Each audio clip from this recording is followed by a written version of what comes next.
Everyone thinks because you're a zombie, you don't know good coffee. Well, they're wrong. There's only one brew that gets my seal of approval. Deadly Grounds coffee is my guilty pleasure. The aroma is so intoxicating. It brings all of my neighbors out of the woodwork. Deadly Grounds coffee. Coffee to die for and zombie approved. It's good to get a little deadly. Use the front door! Oh, they're so disgusting.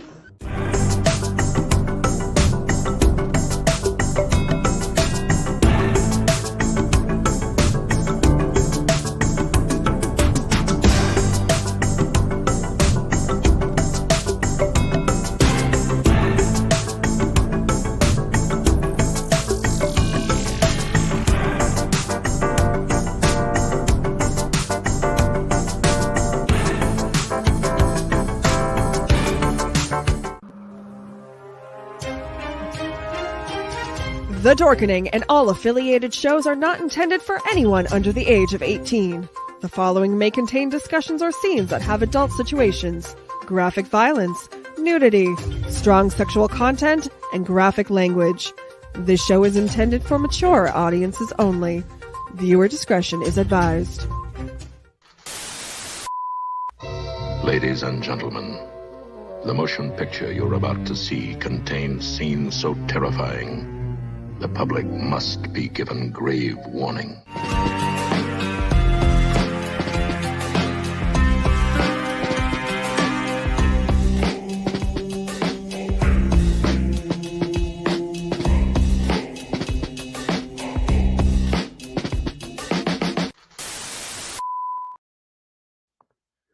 Hello and good evening. Welcome to the Bloody Binge movie podcast. I'm your host, Sewer Dweller. This week we're going to do things a little different. Most of the time, what we do here on the Bloody Binge movie podcast is discuss movies, whether it be horror movies, grindhouse, exploitation, cult, comedies, everything in between. We really don't have too much we don't cover. But mostly we are a horror movie podcast. But this week, and I've done this a couple of times, but in the past before I joined the Owl Light Network, um, I've done something called Shivers. Shivers is what I basically call my paranormal, supernatural style show, where we explore different types of haunting, the supernatural hauntings, cryptids, alien encounters, true crime, cults, all that kind of stuff.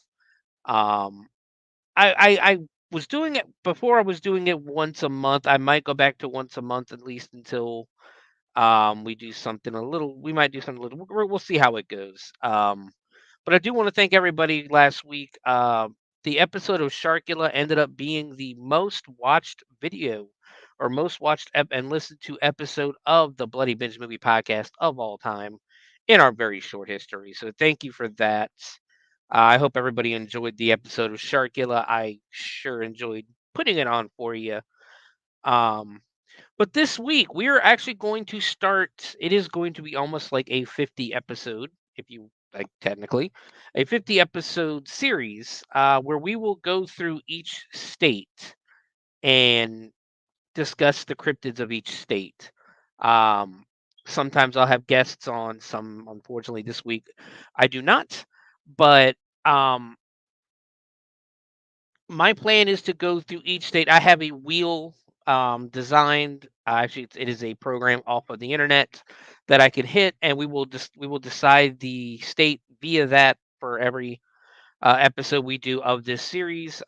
We are going to start in the state that I live in this week, Ohio. It's technically, I guess, my home state now. I've lived here for 11 years now. My original home state, of course, is Virginia. But we're going to start with Ohio just because it's local and it was a little easier for me to um, look up some stuff. And if I felt, if I had the urge basically or had the ability to go to some of these places, because there's a lot local as well. Um, so I hope everybody enjoys this episode of Shivers. Next week we will return to our original format of movies. So keep a lookout on the Twitter page to um, on the Bloody Binge Movie Podcast Twitter page to see what movie we're going to do next. Also, if you have any suggestions for movies you want to see or hear be covered on the Bloody Binge Movie Podcast, feel free to email me at bloodybinge@gmail.com. Suggestions, I will always take suggestions.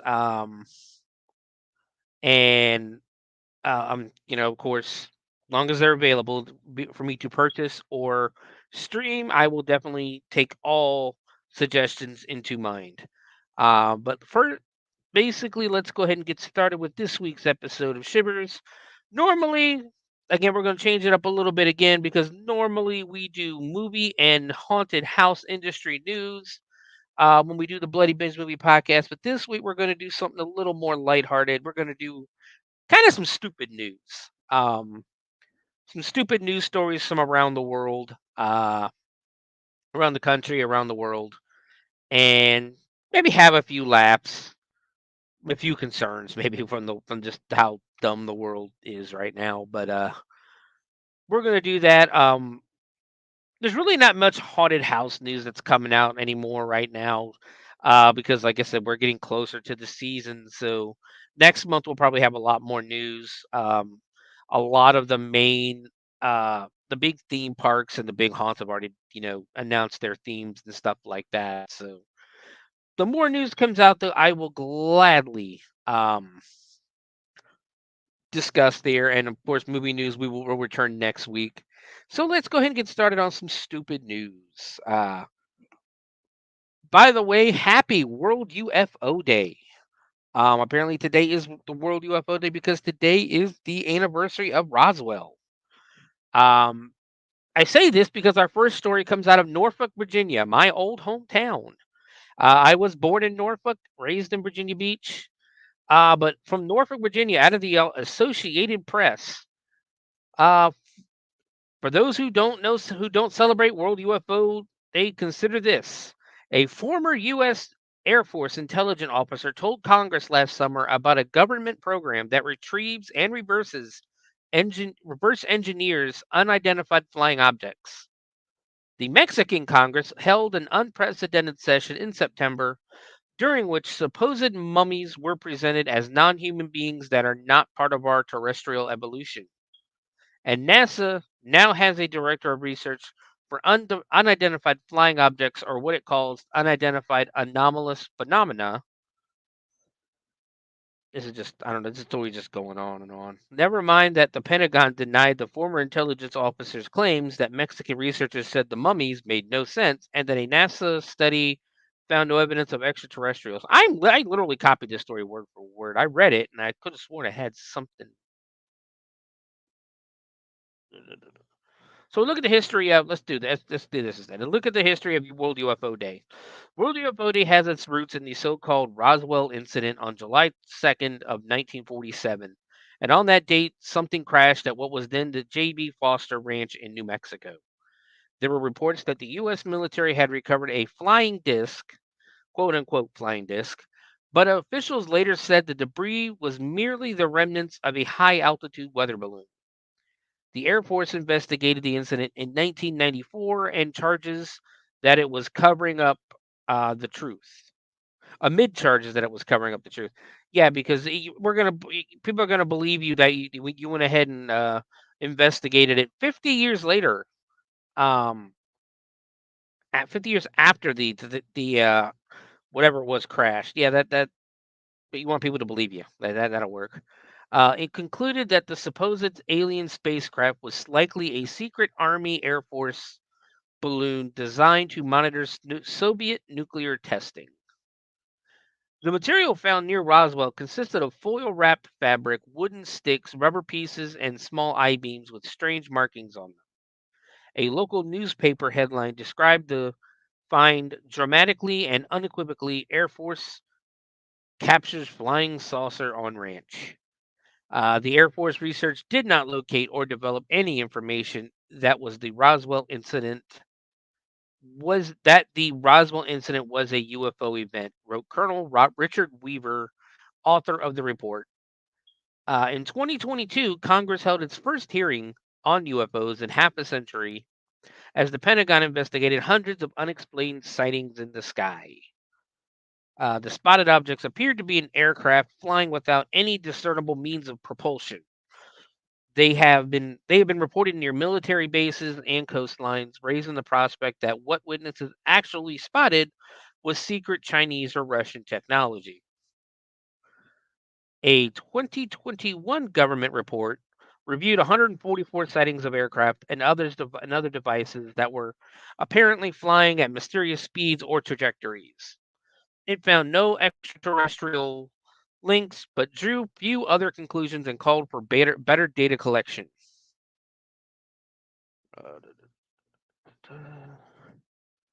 Lawmakers from both parties have said the UFOs are a national security concern, but the sightings are usually fleeting. Some appear for no more than an instant on camera and then sometimes end up distorted by the camera lens.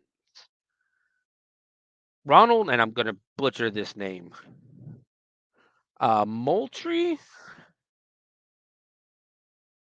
the Undersecretary of Defense for Intelligence, said during a 2022 hearing that the Pentagon was trying to destigmatize the issue and encourage pilots and other military personnel to report anything unusual they see. Then things got a little strange last year. During a congressional hearing in late July, retired Air Force Major David Grush testified that the U.S. is concealing a long-standing program that retrieves and reverse engineers unidentified flying objects. Asked whether the U.S. government had information about extraterrestrial life, Grush said that the U.S. likely has been aware of non-human activity since the 1930s. The Pentagon denied Grush's claims of a cover-up and denied the existence of any such program. Of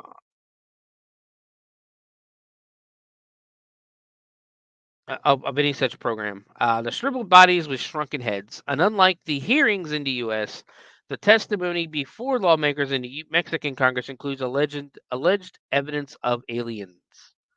During an unprecedented session in September, Mexican journalist Jose Jaime Maussan, again, I'm probably butchering that name. I'm not good with names. Presented 2 boxes containing shriveled bodies with shrunken, warped heads, supposed mummies found in Peru. It's the queen of all evidence, Mosan claimed. That is, if the DNA is showing us that they are non-human beings and that there is nothing that looks like this in the world, we should take it as such. The apparently desiccated bodies date back to 2017 and were found deep underground in the sandy Peruvian coastal desert of Nazca. Most attribute the famous Nazca lines to ancient indigenous communities. Julieta Fierro, researcher at the Institute of Astronomy at the National Autonomous University of Mexico, that's a lot of words, was among those to express skepticism, saying that many details about the figures made no sense. She noted that the scientists would need more advanced technology than the X-rays they claimed to use to determine if the allegedly calcified bodies were non-human. At another hearing in November, Maussan made the case again, citing a non-human that did not have lungs or ribs. The Pentagon released a study in March that had examined the many UFO sightings over nearly the past century and found no evidence of aliens or extraterrestrial intelligence. The report analyzed U.S. government investigations since 1945. It also found no evidence that the United States or private companies had reverse engineered extraterrestrial technology. The Pentagon's report arrived about 6 months after NASA released a report on UFOs, which also found no evidence of extraterrestrials. But NASA Administrator Bill Nelson did acknowledge that another Earth-like planet could exist within the billions of galaxies in the universe. If you ask me, do I believe there's life in a universe that is so vast that it's hard for me to comprehend how big it is? My personal answer is yes, Nelson said on a news conference. When pressed by reporters on whether the U.S. or other governments are hiding aliens or otherworldly ships, Nelson said, "Show me the evidence." Well, I kind of agree with him. I'm not one to. Here's the best way to describe me when it comes to the paranormal and supernatural stuff like that. I've been ghost hunting numerous times. Back home, I used to go all the time, locally and that. And when I go with a team or when I go by myself, I am always what people would call a skeptic. Not because I don't believe, but because I don't believe everything is supernatural or paranormal or anything like that. Like when it comes to aliens, I believe it's very selfish for anyone to say there's no other life out there. It is very selfish for people to say that as Earthlings, as Americans, Russians, it doesn't matter what country you're from. As Earthlings, for us to stand and say, "Hey, there is no possibility of other life to be in this big, unending, vast universe that is out there," is just ridiculous. It's not possible for there not to be another planet out there that's habitable. Whether it be for us or for another species or anything like that. It's just not possible. Now, do I believe they're coming here, snatching people up and everything like that? I don't know. I can't tell you yes, I can't tell you no. But you can't. I will argue with anyone who tells me that there's no possibility of life on another planet. But so that story was. I mean, I read the story and I thought it would be interesting to share. But now that I'm reading it again, it's like that was a nothing story. I apologize for that one. But moving on, this one you'll maybe hopefully get a laugh out of this one. Also, out of the Associated Press from Lincoln, Nebraska, a University of Nebraska regent has proposed a way for lifelong Cornhusker fans to carry their support into the afterlife. When Memorial Stadium undergoes its next renovation, Regent Barbara Whites of Omaha suggested building a columbarium under the football field where departed fans can have their ashes inurned. The idea might be dead on arrival, though, because her fellow regents laughed at the proposal at a recent meeting. Whites acknowledged she made her pitch lightheartedly, but didn't think any proposal should be dismissed out of hand with the university facing a $58 million budget shortfall. The price for niches, where cremation urns are stored, could vary depending on location, with a spot under the 50-yard line or end zone sold at a premium. Revenue, she said, would go to academics. One thing I know best about Nebraska is how much the football team and the volleyball team mean, White said. We really do love our sports teams and follow them everywhere. It's part of being a Nebraskan. So why wouldn't being buried under the field be a great way to be close to your team forever? So it was kind of a combination of needing money, talking about ways to get it, and then kind of trying to say, let's use our imaginations. Fans wishing to scatter a loved one's ashes at their favorite team stadium is not unheard of, and there are columbariums and other fan memorials at soccer, rugby, and horse racing venues in Europe. There are cemeteries and columbariums at Notre Dame, Texas A&M, and military academies that are unaffiliated with sports. But the passion of fans makes sports-themed columbariums a natural, said Colm Hannon, founder of an Ireland-based business that creates sports-themed fan memorials in Europe. I think many families realized the fans' spiritual home was the stadium, Hannon said in an email. It was the place they had the best memories. It's somewhere they would much rather go to remember their loved ones than a graveyard that they spent little or no happy times in. I'm sorry, I don't know anybody that just hangs out in a graveyard and goes, "Man, I can't wait to get here." If you want to be mourned, choose a graveyard. If you want to be celebrated, choose a sports real estate developer with Suber has been trying to get approval. Okay. Something happened with that. I don't know what the hell they did to that story. I'm assuming to choose the columbarium. Sports real estate developer Whit Suber has been trying to get an approval from the University of South Carolina leaders to build an above-ground columbarium across the street from the Williams-Brice Stadium, home of the football team. He came up with the idea in 2016, shortly after he bought land adjacent to a popular tailgating area. He called White's idea brilliant. Suber, a 1992 South Carolina graduate, said if he builds his columbarium, a portion of the proceeds would go to the athletic department or a collective that pays Gamecocks athletes for endorsement work.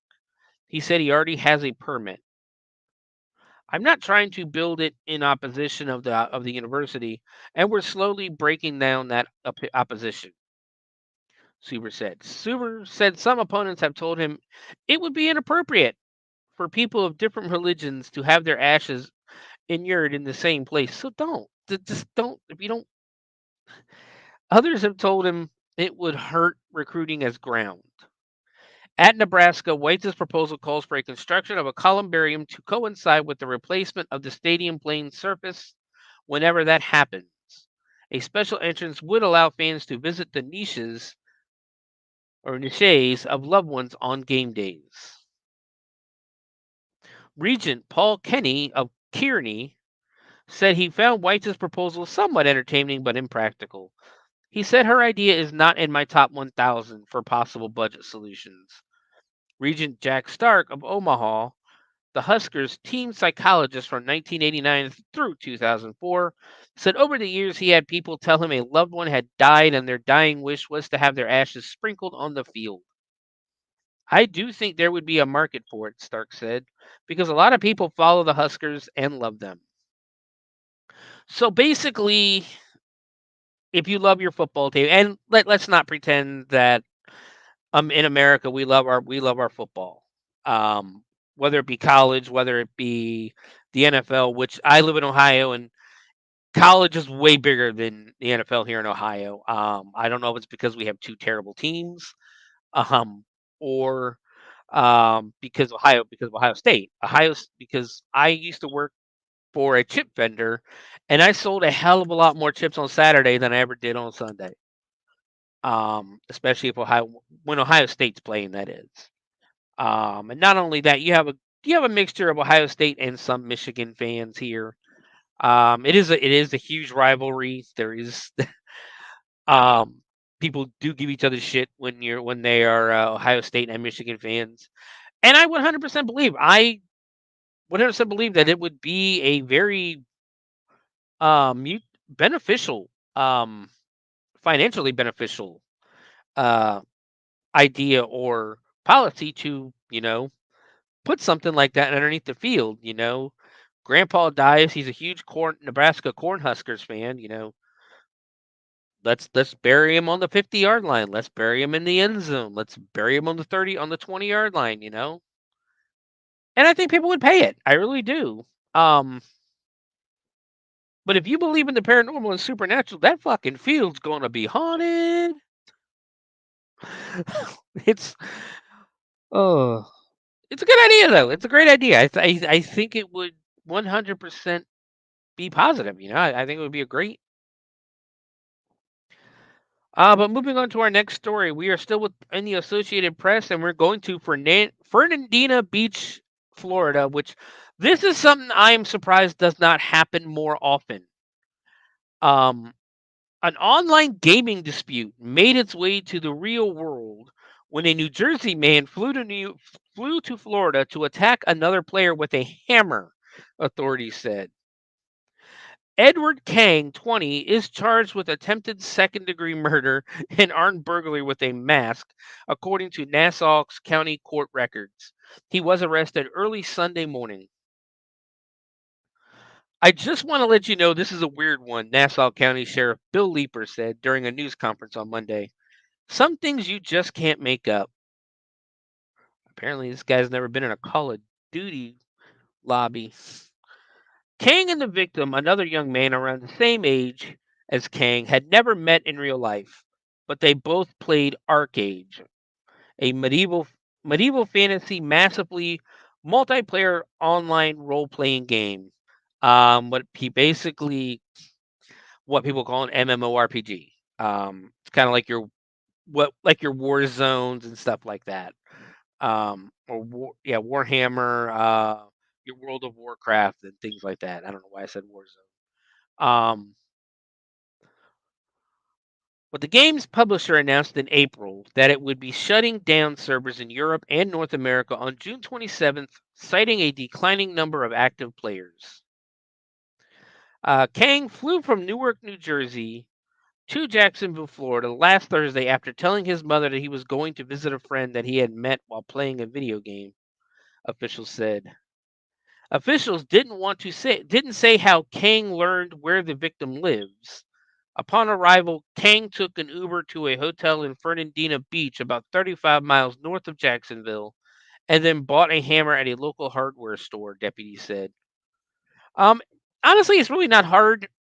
I promise you, the other person was talking so much shit to Kang that if he was talking enough shit that this dude got on a plane, booked a hotel, bought a hammer, and went to this dude's house.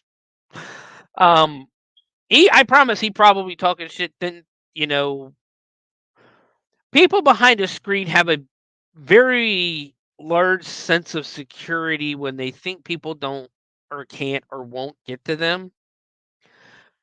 I have no doubt this person probably told him where he lived, not thinking this dude would get on a plane in Newark, New Jersey, and fly to Florida.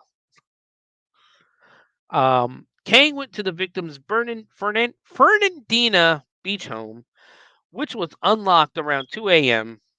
Who doesn't lock? Yeah. 2 a.m. Sunday, authorities said. The victim was walking out of his bedroom when he was confronted by Kang, who hit him on the head with the hammer. Officials said.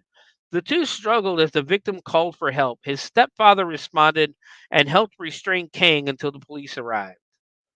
The victim suffered several head wounds that were not considered life-threatening, officials said. He received staples at the hospital. Once in custody, Kang told investigators that the victim is a bad person online, officials said.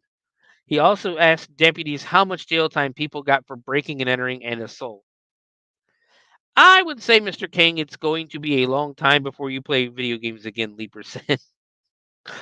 Online court records didn't list an attorney for Kang, but he was being held without bond. Guys, feel free to give me your feelings and let me know what you think of some of these stories. That one, I've said it before. I'm surprised that shit doesn't happen more often. Especially with how toxic some of these video game lobbies can be. I mean, if anybody who's ever played Grand Theft Auto Online will tell you, you could be doing your thing, doing a mission, doing something, and somebody will literally randomly just blow you the fuck up just because. They won't be sorry, they won't think twice about it. They will just blow you the hell up. Same in Call of Duty, you got all these kids on there that talk crap and that. I still remember, I think about 10 years ago almost now, a story coming out of England or Britain or UK, that this guy, this kid was online, and I guess he had been playing with this guy all day. The kid kept talking shit over and over and over again, The guy finally got sick of it, found out where the kid lives, went to his house, and beat the shit out of the kid. Now I don't say that's a good thing. I don't suggest it, but video games get people angry. Call of Duty is one of them ones that will definitely get you mad. And I get mad at games and stuff like that, but I've never been mad enough to go to someone's house and physically attack them. But I'm surprised that doesn't happen more often, in all honesty. So yeah, this guy's probably not going to be playing video games for a while. Breaking and entering. I think it said what attempted murder. Yeah, he's not going to be playing games for a while. Give me 1 second, guys.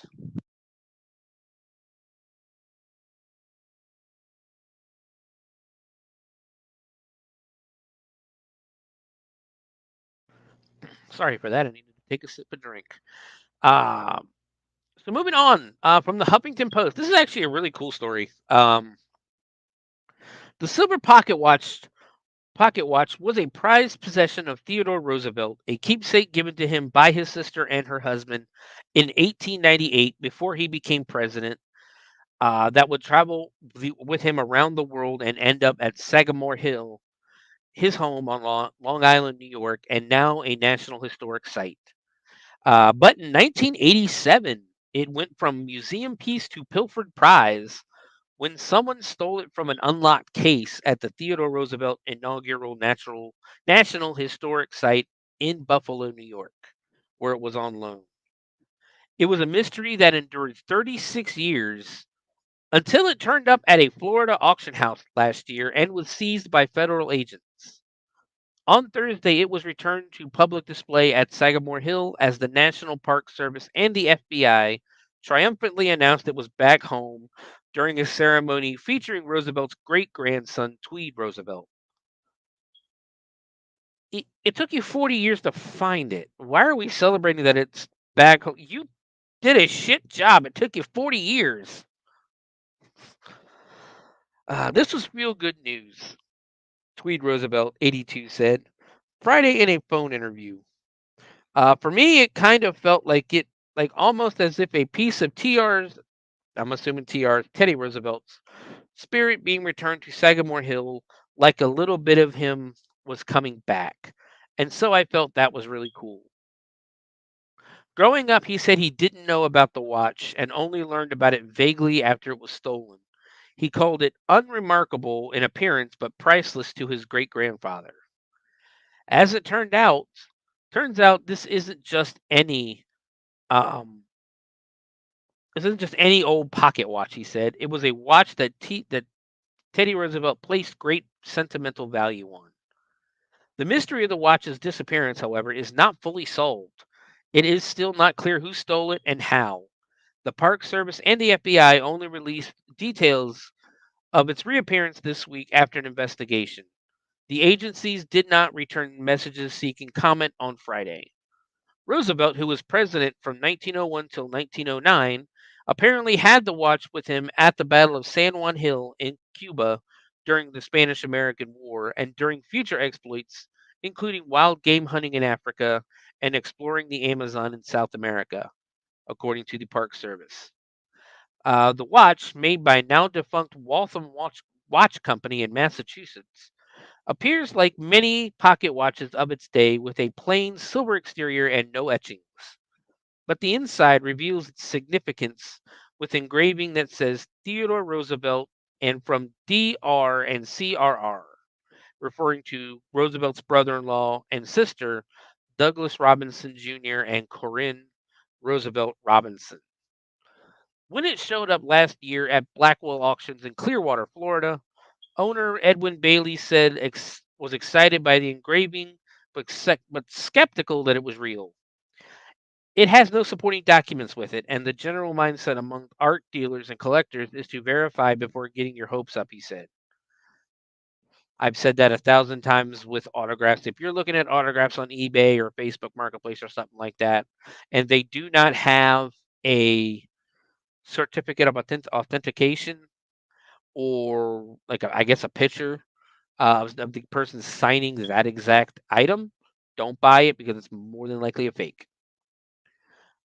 Bailey said he did not know the watch was stolen, and the person who brought it to him didn't know where it came from.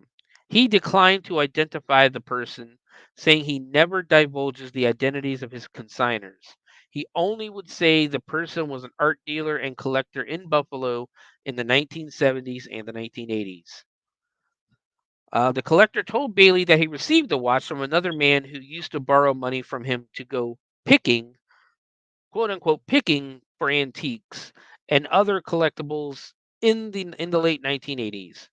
The picker would leave the watch with the collector as collateral, Bailey said. One day, the picker just never showed up to retrieve the watch, and the collector found out that he had died, Bailey said. This dealer probably had that thing just squirreled away for 30 years, thinking it was just another pocket watch, Bailey said Friday. I don't think that my consigner had a clue about not only where it came from, but he probably didn't even suspect it was real. Bailey said he researched the watch for weeks, poring through Roosevelt's writings in online archives, trying to come up with the definitive proof that it was authentic. He said he found several bits of evidence that made him believe it was, and the FBI, Park Service, and Sagamore Hill officials would later confirm it was the real deal. In a note to his sister in May of 1898, Roosevelt wrote, "Darling Corinne, you could not have given me a more useful present than the watch. It was exactly what I wished. Thank old Douglas for the watch and for his many, many kindnesses." He also mentioned a watch in his 1914 book, Through the Brazilian Wilderness, writing about a bayou crossing. He said, one result of the swim, by the way, was that my watch, a veteran of Cuba and Africa, came to an indignant halt. Bailey believes that was the same watch Roosevelt's sister and brother-in-law gave him. Bailey also wrote letters and sent pictures of the watch to various museums, the Sagamore Hill Historic Site, and others, asking if they had any information about it. Last year, shortly before he was set to put the watch up for auction, Bailey got a visit from several people he thought were interested buyers. Then they pulled out their badges and a warrant. It was the FBI coming to investigate the watch and take possession of it, he said. The federal agents were courteous in asking questions, and he told them the story. He said he was glad that the watch is now where it belongs. It was exciting, Bailey said. I've had a small handful of items that I say, these are the best things I've ever handled. I got to hold something that was personally treasured by a prominent American president. This was Teddy Roosevelt's watch. This was a Mount Rushmore guy's personal pocket watch. So I mean, that's a good story with a good ending. Likelihood is the picker that the guy paid probably stole the watch. He'll never be brought to justice because he's dead, but we'll never know who stole it. But it's back where it belongs. It's back in the custody of the Roosevelt family at the Teddy Roosevelt Historic Site. So if you live anywhere near New York, go take a look at it. But that's a good story. This next one, we'll see. This is going to cause I think a little bit of an argument. Not really an argument, but a debate about who you think's right or wrong. But man at nudist site left fuming as entitled mom asks him to put on clothes. This is from the Mirror, which I believe is a United Kingdom paper or website. But a man has sparked a heated debate after he opened up about an incident involving a mom and her children. Recalling the situation on social media, he explained that he lives near a hot springs that officially allows nudity. So basically, at this hot spring, they allow you to take your clothes off to bathe in a hot spring. Um, if you've never been to a hot spring, it's amazing. You feel really good when you get out of the hot spring. But most of the ones in America, needless to say, they're not. You can't get nude at them. But he wrote, "It's an hour drive away from my home, I guess. It's on public land and a relatively well-known hotspot. There are signs up warning prudes who have complained for years that yes, people are allowed to be nude there. I've been going there about once a week recently, and every time I get nude. I like to go Sunday mornings because it's mostly empty. Last Sunday I arrived and stripped down as normal. There was a woman there who was using the springs as well, and I chatted with her a bit. And after about 20 minutes, another woman arrived and came over to, quote, talk to me. He explained that she told him her 3 children were around the corner and would be coming by to use the hot springs. He remarked that he could see them down the trail walking to the site, and they looked to be between the ages of 12 and 6. The nude man continued, I was really confused because there was plenty of room still, so I told her very confused, okay. She was trying to subtly tell me what she really wanted, but had to spell it out for me. She then asked me to get decent. I was just taken aback at first and told her, no, I wasn't done using the spring yet, and I only had the clothes I was going to wear back home. She then told, not asked, me to leave her so her kids could use the spring. The man confessed that her attitude really annoyed him, and he ended up arguing with her and telling her to fuck off. He added, she ended up storming off. The lady who was in the spring when I arrived got out and told me I'm an asshole, so I called her a bitch. I left about 20 minutes later and saw the woman and her kids walked back to their car. I waved at her and said to enjoy the hot springs, and she flipped me off. While I was really angry in the moment, I'm starting to feel like I got dragged down to her level and made an ass out of myself. People reading the Reddit post were torn with many feeling anger on behalf of the man for being asked to change his life to suit someone else's children. One person firmly on his side wrote, if you don't want your kids to see a flaccid penis at a nude hot springs, there's a simple fix. Don't go to a nude hot spring. A man has sparked a heated... Okay, that's... I knew this was going to do that. Hold on, guys. I thought I deleted most of it. What happened was when I copy and pasted this into my notes for the day, it kind of double did it. Here we go. Another user added, she knowingly brought her kids into an environment where they could have been exposed to nudity. What would she have done if there were 20 folks in there in the buff? Fought them all? It's her own negligent, poor parenting that put her children in that situation. She clearly expects the world to revolve around them, and that's entitled as fuck. I bet they all get participation trophies too. However, despite being on his side in terms of principles, many felt he could have handled the situation better, which I think that's the side that I'm on. One user replied, well, your initial frustration was understandable. Responding with anger and hostility likely exacerbated the conflict. Reflecting on the situation and considering alternative ways to handle similar incidents in the future can help maintain a positive experience for all visitors to the hot spring. So, excuse me. What do you guys think? I mean, do you think he was in the wrong, or do you think she's in the wrong? Because I'm on. I mean, I if there's plenty of signs warning, hey, there's gonna be nudity here. You know, be prepared. There might be a naked person in this pool. Might not be a good idea. I wouldn't bring my. And if I saw those signs, basically, I wouldn't bring my kid there. That's simple. That's what I would do. Me personally, that doesn't mean I agree with him or her or anything like that. But I don't think I would bring my kid to a pool that had a bunch of signs, or a hot spring that had a bunch of signs up that says, "Hey, there's going to be nude people here. They are allowed to be here." So yeah, what do you got? What do you guys think? You can leave comments here, comments on the on any of the videos. Just let me know what you think. If you think he's in the wrong or she's in the wrong. We're going 43 minutes. But that's gonna do it for all of our stupid news this week. I hope everybody enjoyed that segment. We're gonna go ahead and take a very quick break. And then we're going to come back with the Cryptids of Ohio. See you guys in a couple of minutes.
Greetings and shabebans. We are the Retro Reductibus Cephala Podcast, a long-form bi-weekly show that celebrates all the things that made growing up awesome. Yeah, that sounds good, but I don't know what all those words mean. I think what Parasite Steve's trying to say is that on Retro Redoctopus, we explore a range of retro goodness, from toys, video games, and movies, to cartoons, and even snacks and school lunches. Oh. And we do it all with a positive spin, a slew of killer guests, and some very adult language. And you know what else is cool? No. This crazy show is part of the Door King Podcast Network with new episodes every Tentacle Tuesday. What's that? And if waiting 2 weeks for a new episode gives you a sad, know that we drop bonus episodes all the time, like the off-format Crow's Nest and an interview series we call The Brig. You can listen to Retro Octopus on Apple Podcasts, Spotify, Stitcher, or any app that's cool enough to carry the only show that celebrates all the things that make growing up awesome.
And welcome back. Now we are at the part of the show that hopefully you're here to listen to. We're about to discuss the Cryptids of Ohio. This is part of our brand new, or part of, I guess, my brand new series that we're going to do. We're going to go to all 50 states eventually, and hopefully get through all 50 states. Long as you guys enjoy listening to it, we will get through all 50 states. Exploring the cryptids of each state. We are starting this week, like I said, we're starting with Ohio because that is where I live. That is what would technically be my home state, as I've lived here for 11 years. I was born and raised, like I said earlier in the show, in Virginia, in the southeastern part of Virginia, on the coast, in Virginia Beach. I was born in Norfolk. I was raised in Virginia Beach. But here in Ohio, it's, if you've never been to Ohio, there's a lot of forest, there's a lot of farmland, there's a lot of weird stuff. One of the things in Ohio we have here in Dayton, especially, is we have Wright-Patt Air Force Base, Wright-Patterson Air Force Base. Everybody calls it Wright-Patt. They don't call it Wright-Patterson. They just call it Wright-Patt. And in one of the significant things of Wright-Patt Air Force Base is the rumors of when the UFO crashed in Roswell. Of course, you know, if it was an alien ship, if it was a UFO, what did they do with the bodies of the aliens? The rumor is they brought them here to Dayton, Ohio, in that. And that there is an underground bunker in Wright-Patt that houses the aliens. Of course, they've never said yes. They've never admitted to it. They probably will never admit to it. But that's one of the weird things. And we're going to do we're not going to talk about aliens, and we're not going to talk about that in detail this week, because that's going to have to be its own episode of Shivers. Is the aliens at, you know, that are rumored to be at Wright-Patt. There's a lot of weird stuff that happens over there. But we're focused this week on cryptids. Every state has their legends and their folklore and their own cryptids. Ohio has a couple of popular ones. I will say almost every state has Bigfoot sightings. That's probably the most famous cryptid out there. Is Bigfoot. Second, I would consider would be probably Mothman. I will say, for those, I'm pretty sure if you're listening to an episode on cryptids, you know what the Mothman is. You know who it is, or you know a little bit about him, and you know that the main focus of the Mothman story and the legend is and the sightings are in West Virginia. Um, that is where, because Point Pleasant, West Virginia, is where that bridge collapsed, and everybody for years was saying that the Mothman, um, the Mothman was seen as an omen, uh, and like a warning that the bridge was that something bad was going to happen. And then, of course, on Christmas Eve, I think it was Christmas Eve, the bridge collapsed during rush hour, killing a ton of people. Um, Well, Point Pleasant is basically almost like on the border of Ohio and West Virginia. So some of the Mothman sightings, and I did find some Mothman sightings here in Ohio. I'm not going to go through those because to me, Mothman is a West Virginia um, story. It is one that needs to be told when we do West Virginia. Um, and maybe even Illinois, because I know for a few years, for about a year or two there were some rumors that Mothman had been sighted in Chicago, um, mostly around I think it's Lake Superior is is the lake that's in Chicago, but it was seen on the west side of Chicago and in on the shores of the lake. Uh, excuse me. But let's go ahead and cryptids. Basically, the definition of cryptids is animals or other creatures whose existence is only assumed or believed is based upon anecdotal or other non-compelling evidence. So basically, um, it's almost like ghosts. You can't. It's stuff you find that you can't explain. Um, I'm going to say right at the beginning, I am not an expert on cryptids or anything like that. I'm very interested in them. I've learned a lot of the stories.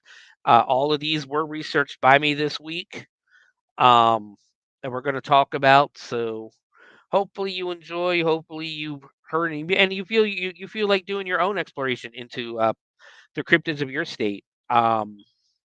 Because we will go there. We will talk about them. Um, but the first story, we're going to go all the way to just south of Toledo, Ohio, for the Werewolf of Defiance. Um, on July 5th of 1972, it's 4 a.m. in northwestern Ohio. The moon is nearly full, and a railroad worker is connecting up train cars when he spots two huge hairy paws on the ground and looks up. What he will later tell the police he saw will spark a brief but intense bout of hysteria in the small town of Defiance. Defiance, Ohio is located around 50 miles south of Toledo.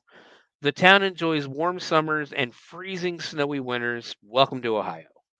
Um, Notable people from Defiance include a 24-time World Horseshoe Champion and actress Michelle Burke, who played Connie Conehead in the 1993 movie Coneheads. The town has a punk rock band named after it, Defiance, Ohio, and the City of Defiance website describes the town as a great place to live. I mean, it's not Toledo, so I've never been to Defiance, but I can tell you, as long as it ain't Toledo, it's probably nice. It was here where rumors of a man beast started circling in the summer of 1972. The story of the dog man of Defiance is always told in much the same way. Railroad worker Ted Davis was on the Norfolk and Western train tracks near 5th Street on July 25th when he encountered the creature. He was working when he spotted two large hairy paws on the ground in front of him. He raised his eyes and saw a huge hairy creature standing 6 to 8 feet tall, hunched over slightly, and wielding a large wooden board. The creature struck Davis on the shoulder before running off into the woods. A few days later, on July 30th, both Ted Davis and another railroad worker, Tom Jones, spotted the creature again. This time it was at a distance, and they saw the beast crawling through some bushes. The thing ran away when it was seen, and the men heard a scream coming from a nearby road in the direction that the creature had bolted. The men reported these incidents to the local police, who began an investigation. Less than a week after the initial encounter, a third sighting occurred. This time it was a grocery worker driving home late one night when a large dog-like creature ran across the road in front of him. These accounts were reported in two local newspapers, the Toledo Blade and the Defiance Crescent News. Once the story got out, people started feeling like the werewolf was behind every corner. A few frenzied reports of possible werewolf activity later, and then just as suddenly as it started, the werewolf fever died down and the reports stopped. The unusual thing that sets this sighting apart from other cryptid sightings of dogmen and werewolves was that these encounters were reported in newspapers and taken seriously by the police. While the police were not convinced that the assailant was a half-man, half-dog creature, they did believe that there was likely somebody going around in a mask or costume trying to scare people. Descriptions of the dogmen from various sightings describe it as tall, between 6 to 9 feet tall, very hairy all over, wearing dark blue jeans and a dark colored shirt, barefoot with large hairy paws and claws, bipedal but was often seen hunched over. It ran from side to side like a caveman in movies, from the Toledo Blade. Described as a man with an animal's head or up like an upright wolf. The main sources used for the story are the articles published in the Toledo Blade on August 3rd, 1972. I'm sorry. That's what the first article the first article was titled Werewolf Case in Defiance Not Viewed Lightly by Police, written by James Stiegel. It used direct quotes from the witnesses to report the incident, and although there are some inconsistencies even within this one article, if you'd like to read the article, though, I can give you the links if you guys really want to read the article. The feature in the Blade stated early on that one man, a train crewman switching trains, said that he was approached from behind and was struck on the shoulder. This man they were referring to, of course, was Ted Davis, which we know despite the Blade saying that the police were not releasing the name of the witnesses at this point because the other train crewman, Tom Jones, only saw the beast from a distance. Later in the same article, however, the newspaper used another quote from Davis after writing, "When he first confronted Mr. Davis, the creature ran away before he, Mr. Davis, could say anything. I was connecting an air hose between two cars and was looking down. I saw these huge hairy feet, then looked up and he was standing there with a big stick over his shoulder. When I started to say something, he took off for the woods." It is unclear, therefore, whether or not the Wolfman actually assaulted Ted Davis or if it simply ran away after scaring the man. The unusual thing that sets this sighting apart from other cryptid sightings of dogmen. Okay, yeah, 30. God, what is this stupid thing doing? All right, hold on. I think I messed up. I think I went up instead of down. Hold on.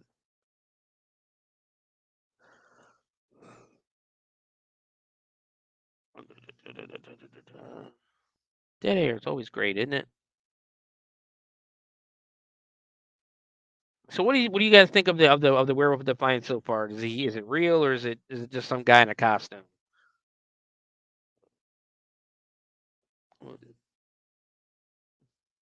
The follow-up article in the Blade was titled "Defiance Residents Suspicious of Their Werewolf," and goes on to say that most people in the area didn't believe it was a werewolf, but rather a man in a costume or just some nut running loose.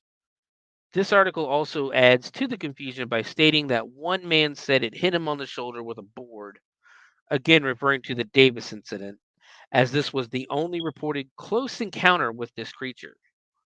There are also included interviews from some residents of Defiance in the area where the werewolf was reported to be seen, which gives us an idea of what the atmosphere at the time was like. Police were called to one woman's house adjacent to the train tracks. She had not seen it, but reports about it put her in a state of shock. They say he has hair all over and he's about 7 feet tall. From what I've heard, I can say this guy is ugly as hell. If I see him, the werewolf, the police are going to find out who he is. That's because they'll have to take him to the hospital to get the buckshot out. The Defiance Crescent News, another local newspaper, also reported published a report on the sightings on August 2nd, written by Ellen Armstrong. This news story took a less serious approach to the incidents, opening with a quote from the 1941 feature film The Wolf Man, and suggesting the police may be armed with silver bullets and sharpened stakes. This person also reported that one man was attacked and struck on the shoulder with a 2x4, making it unclear if Ted Davis was indeed assaulted or not. The Crescent News made statements such as 2 of the incidents occurred last week and one last night. None has happened during a full moon, obviously intending to further question the legitimacy of the claims by poking fun at the idea of a werewolf running around. But the first incident took place on July 25th, 1972, the day before a full moon.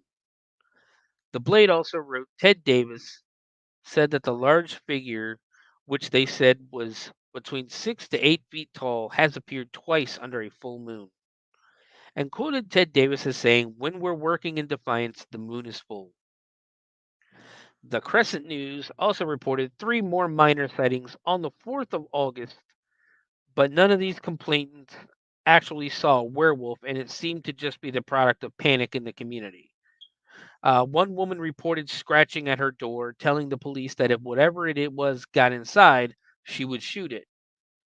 This highlights the panic and hysteria that some people experienced, as a result of these sightings.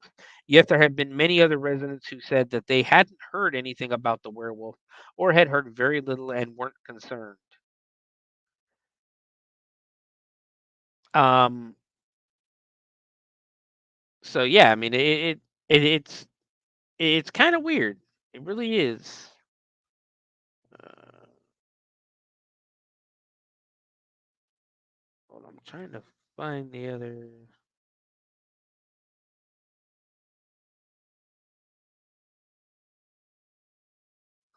Not what I want.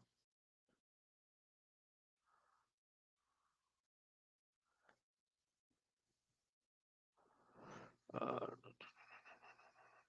there it is. All right. Sorry, I was trying to open a website for some sightings.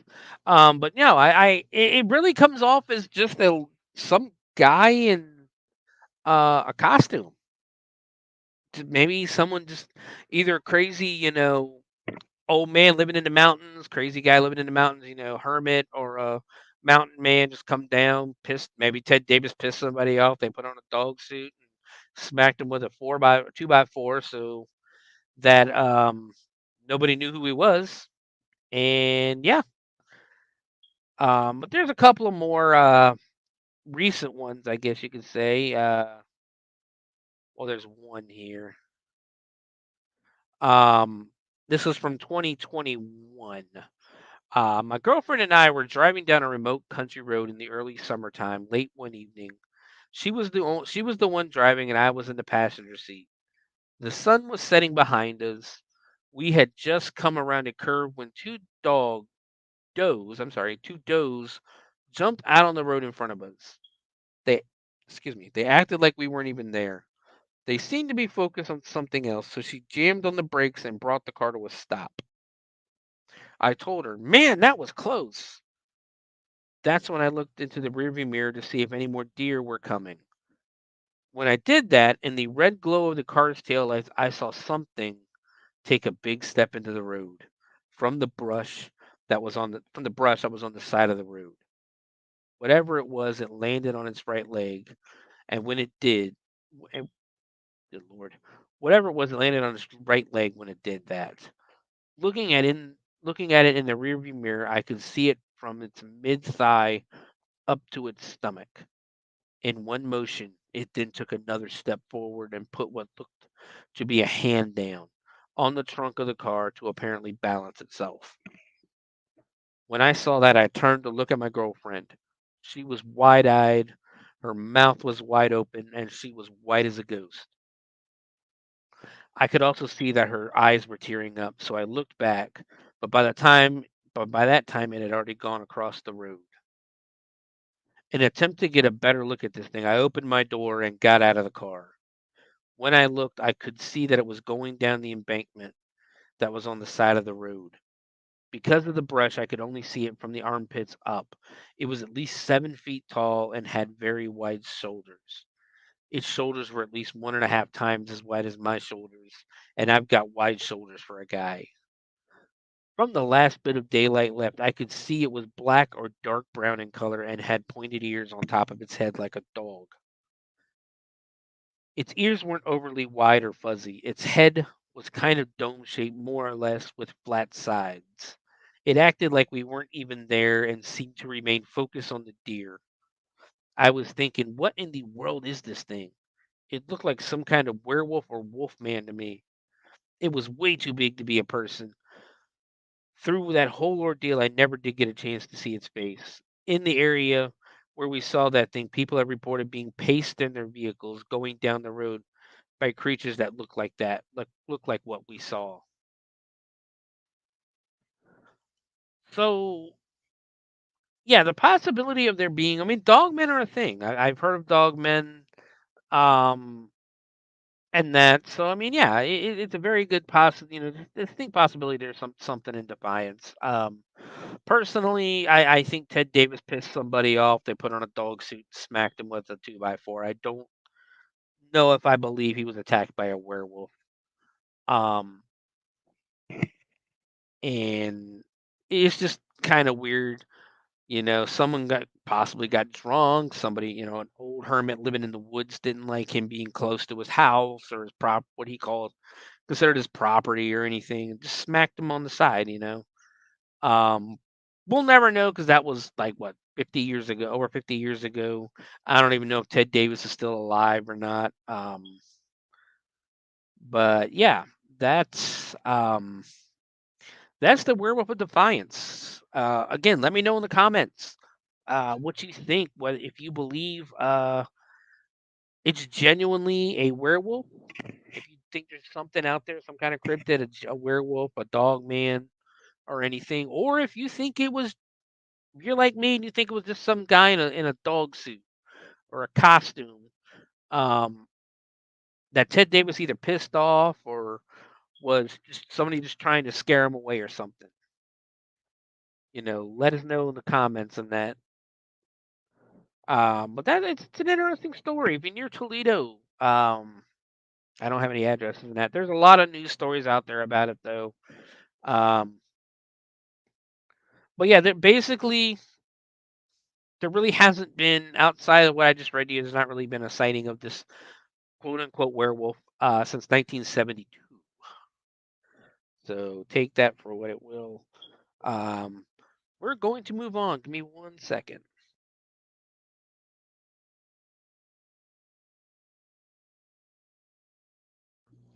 And we're back. So we're going to move down a little further south, still on the western side. We're going to move down here almost to the outskirts of Dayton, where we're going to meet the Crosswick Monster. The Crosswick Monster is known from a single but extremely dramatic story from 1882, and it takes its name from the small town it was said to appear in near Waynesville on the banks of the Miami River in Warren County. Waynesville's not far from here. I don't even think it's half an hour. The exact site of where it happened, I think, would be really hard to find. But this is basically, there's only been one sighting of this monster. It is a reptile-style creature, almost like a giant salamander or a lizard man. But basically, this is the following story. This is it is a Western Star article. This is basically an article taken from the Western Star from the incident back in May of 1882. So this will read as if it was written in 1882 because it was written in 1882. Waynesville, Ohio, May 29th. Although this is an old settled neighborhood and the primitive snakes in the main have long since disappeared, except for the black garter and rattlesnake and occasionally some other species, we are once in a while greeted with the report of some monster of this uncanny tribe.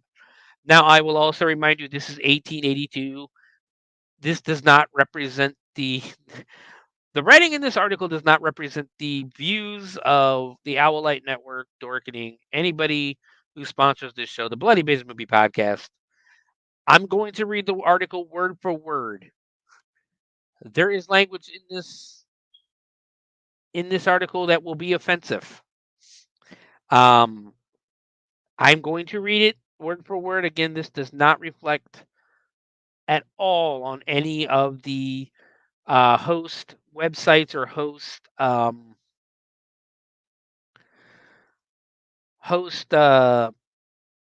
networks. All right.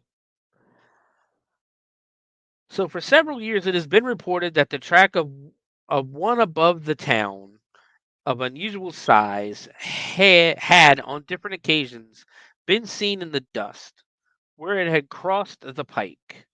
This report made the timid fearful, while the generality of the people did not seem to fear or care anything about it, and it has been reserved until yesterday to develop one of the most remarkable specimens ever seen in or out of snake season, and therefore the story thereof is so well authenticated that the more incredulous of the neighborhood on big snake stories are forced at last to lend an attentive ear. This is where it's going to get a little offensive. About 1 mile north of this place is a little village called Crosswicks, in which several colored families reside. Among the rest is John Lynch, who has two boys, Ed and Joe, aged respectively 13 and 11 years old. These boys were at a small creek on the south side of the village fishing yesterday. After sitting on the bank a short time, they heard quite a stir among some old reeds, grass, and brush behind them, and on looking round, they saw a huge monster approaching them rapidly.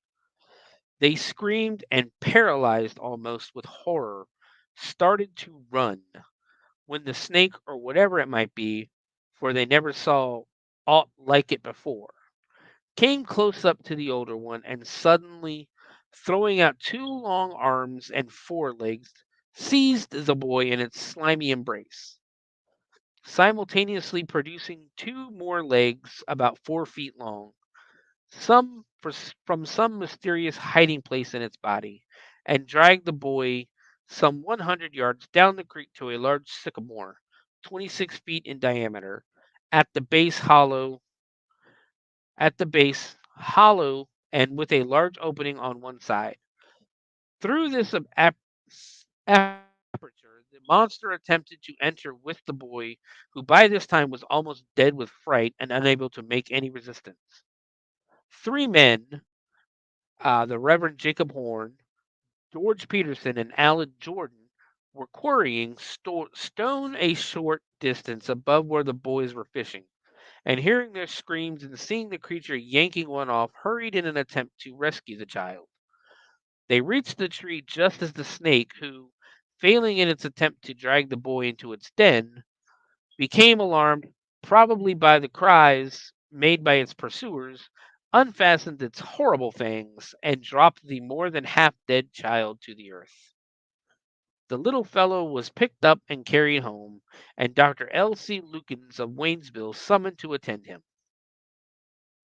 In the afternoon, about 60 men armed with clubs, axes, and such gathered around the sycamore tree and concluded to cut it down and destroy its fearful tenant. They began cutting when, becoming alarmed for his safety, the formidable snake leaped from the aperture, threw out its fore and hind legs, erected itself about 12 or 14 feet, and with the velocity of a racehorse crossed the creek and ran up a small hill, climbed over a rail fence, breaking it down, and continuing north a mile, followed by the pursuers, until he reached a hole in a large hill under a heavy ledge of rocks. Some of the men and dogs were so terrified at the beast's first appearance that they only thought of getting out of the way.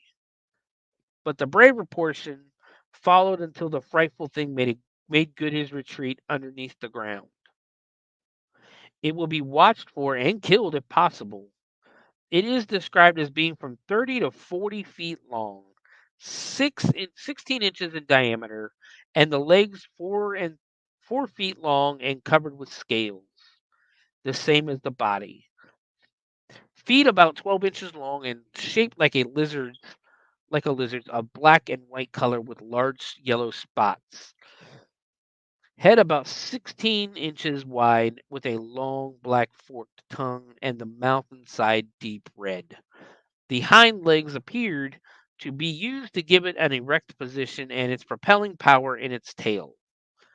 Dr. Lucan said this morning that the boy, his patient, was badly bruised and scratched, horribly frightened, and that he lay in convulsions and spasms until 3 o'clock this morning, when he fell asleep, but frequently wakened with fright and terror. Yet the doctor thinks he will recover in a few days. The foregoing is vouched for by the person whose names are given above, and many more can be given if necessary.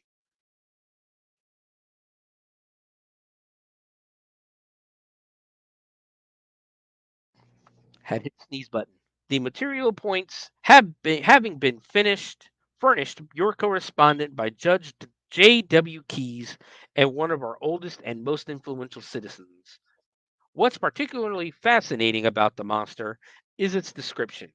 It was described as having various reptilian characteristics and was said to be 30 to 40 feet long, but it is never once referred to as a dinosaur of any kind, but instead as a snake with large arms and legs.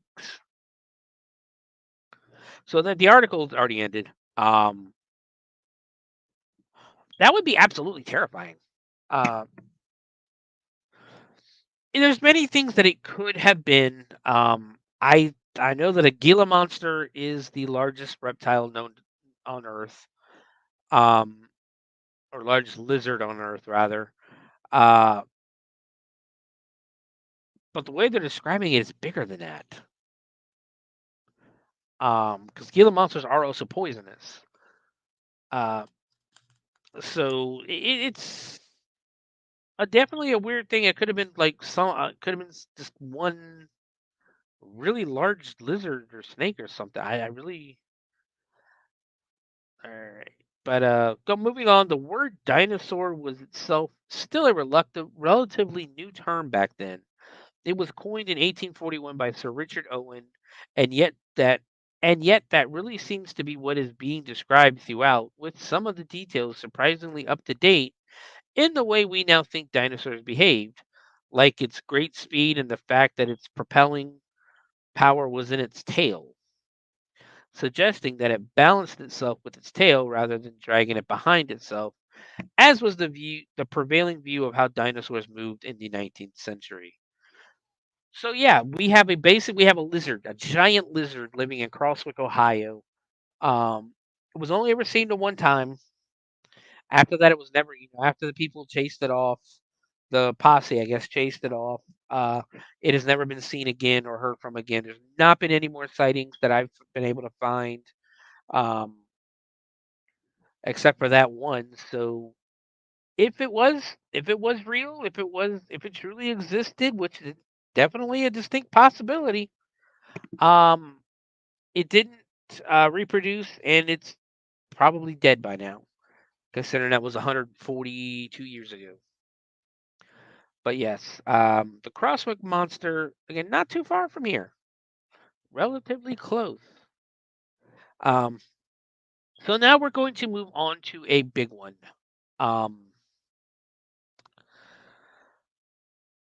Welcome to the show, the most famous cryptid in the world, at least in my opinion, Bigfoot. Sasquatch, Grassman, Skunk Ape, whatever you want to call them, whatever your state calls them. We're going to talk about Bigfoot. There are tons of Bigfoot sightings in Ohio. Um, I have a friend who is part of, and he's been featured on the Travel Channel. He's been featured on Discovery. He has been featured. I don't know how many people remember a late night show called Coast to Coast AM. He's been on there. He's been on numerous podcasts. He is part of a group in Ohio called the Ohio Night Stalkers. And he's very smart when it comes to Bigfoot. He's had a lot of experience. He's had a lot of encounters. I will say he won't ever tell anybody.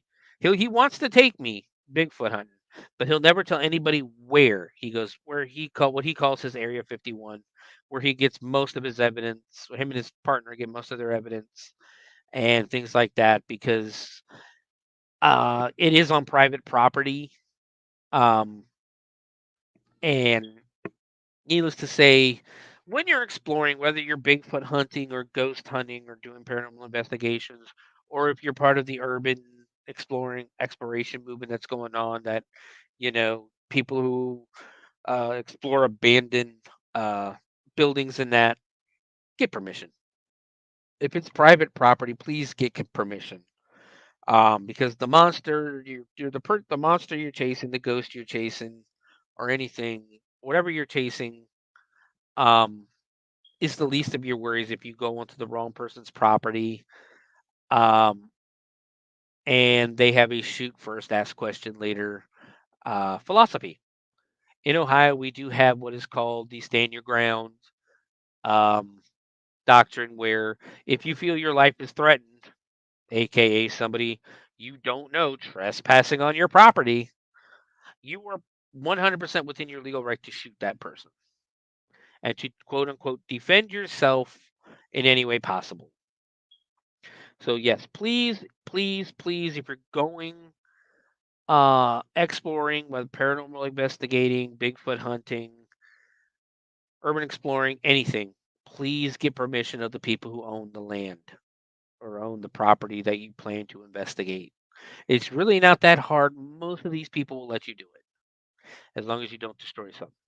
But Bigfoot, Sasquatch, whatever you want to call him, in Ohio, he's basically referred to as Grassman in Ohio. In the northern part of Ohio, that is. Down here, it's. I've heard people talk about Bigfoot when they talk about their sightings and that. But as of August 2023, Ohio has the fourth most credible Bigfoot sightings in America with 318. Ohio is only behind Washington State with 707, California with 458, and Florida with 337 sightings. Illinois is number 5, but I was not able to find out how many sightings they've had. I saw a couple of reports where some reports have said Michigan is 5th, but I think that was before 2023, and I haven't seen any reports come out. But yeah, we're number 4 in incredible Bigfoot sightings in the country, which is pretty huge. According to Ohio County, the Ohio's Country Journal, Ohio's Bigfoot, known as the Grassman, is most likely to be spotted in the Appalachian foothills of eastern Ohio. The Hawking Hills, basically the Hawking Hills, Salt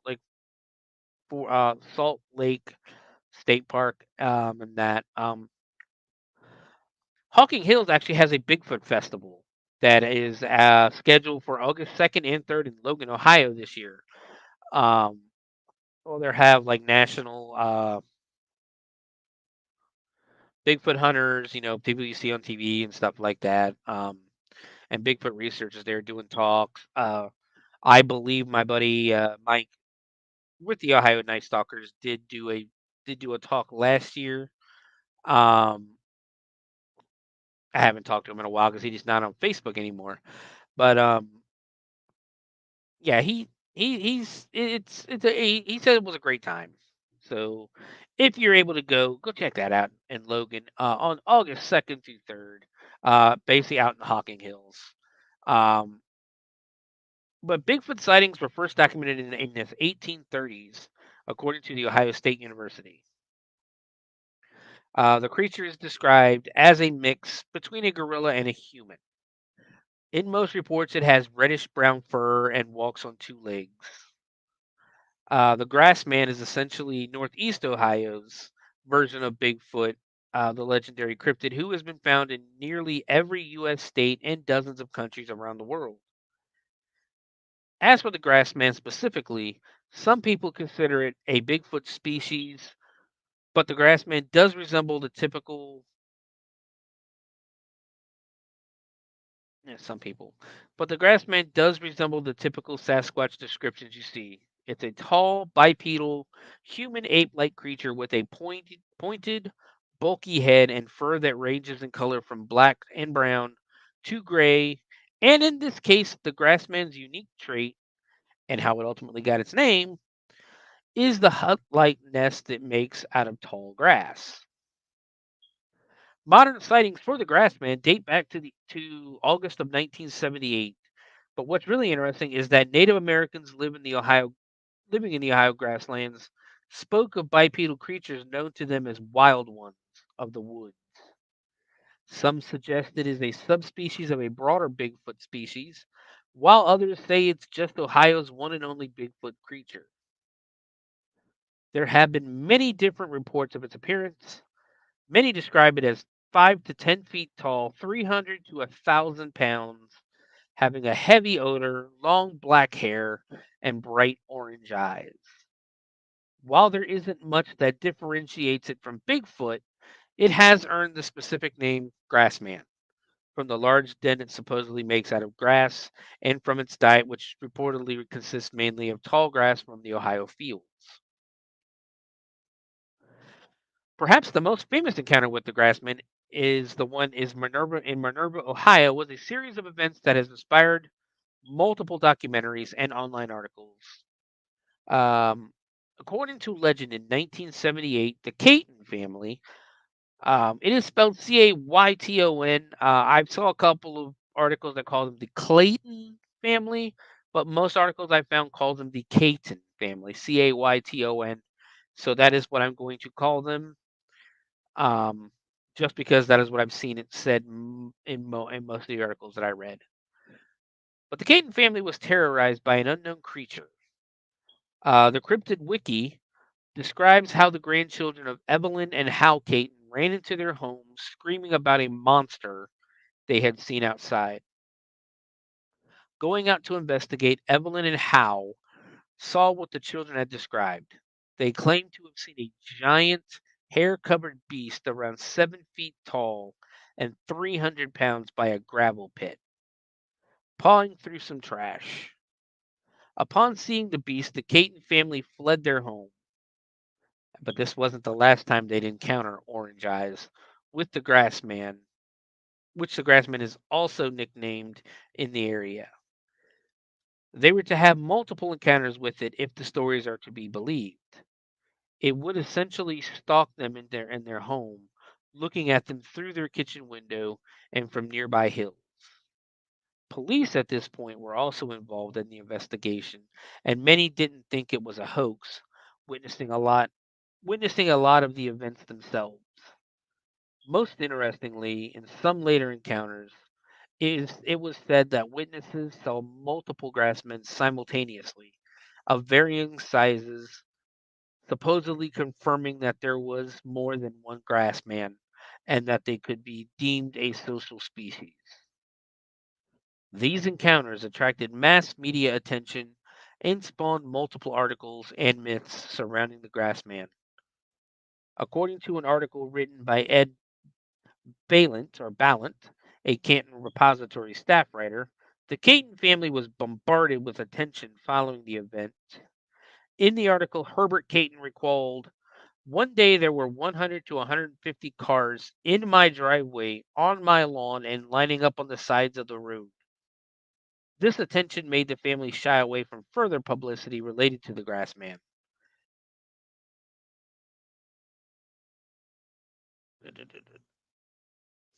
Really?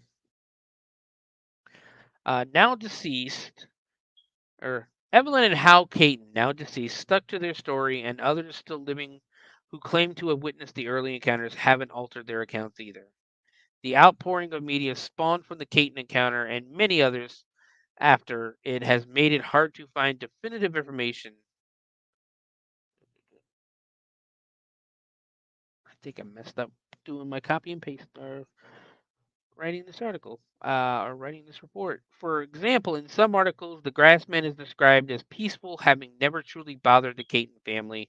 However, in others, it is described as one of the most dangerous and aggressive Bigfoot species and is rumored to have killed their dog days before the first encounter. Sightings continue to be reported frequently, with some attracting enough attention to be featured in local news articles. Um, Hold on one second. Let me look something up real quick because I know there was a little bit more to that story, and I don't know why I would have not wrote it down. Uh,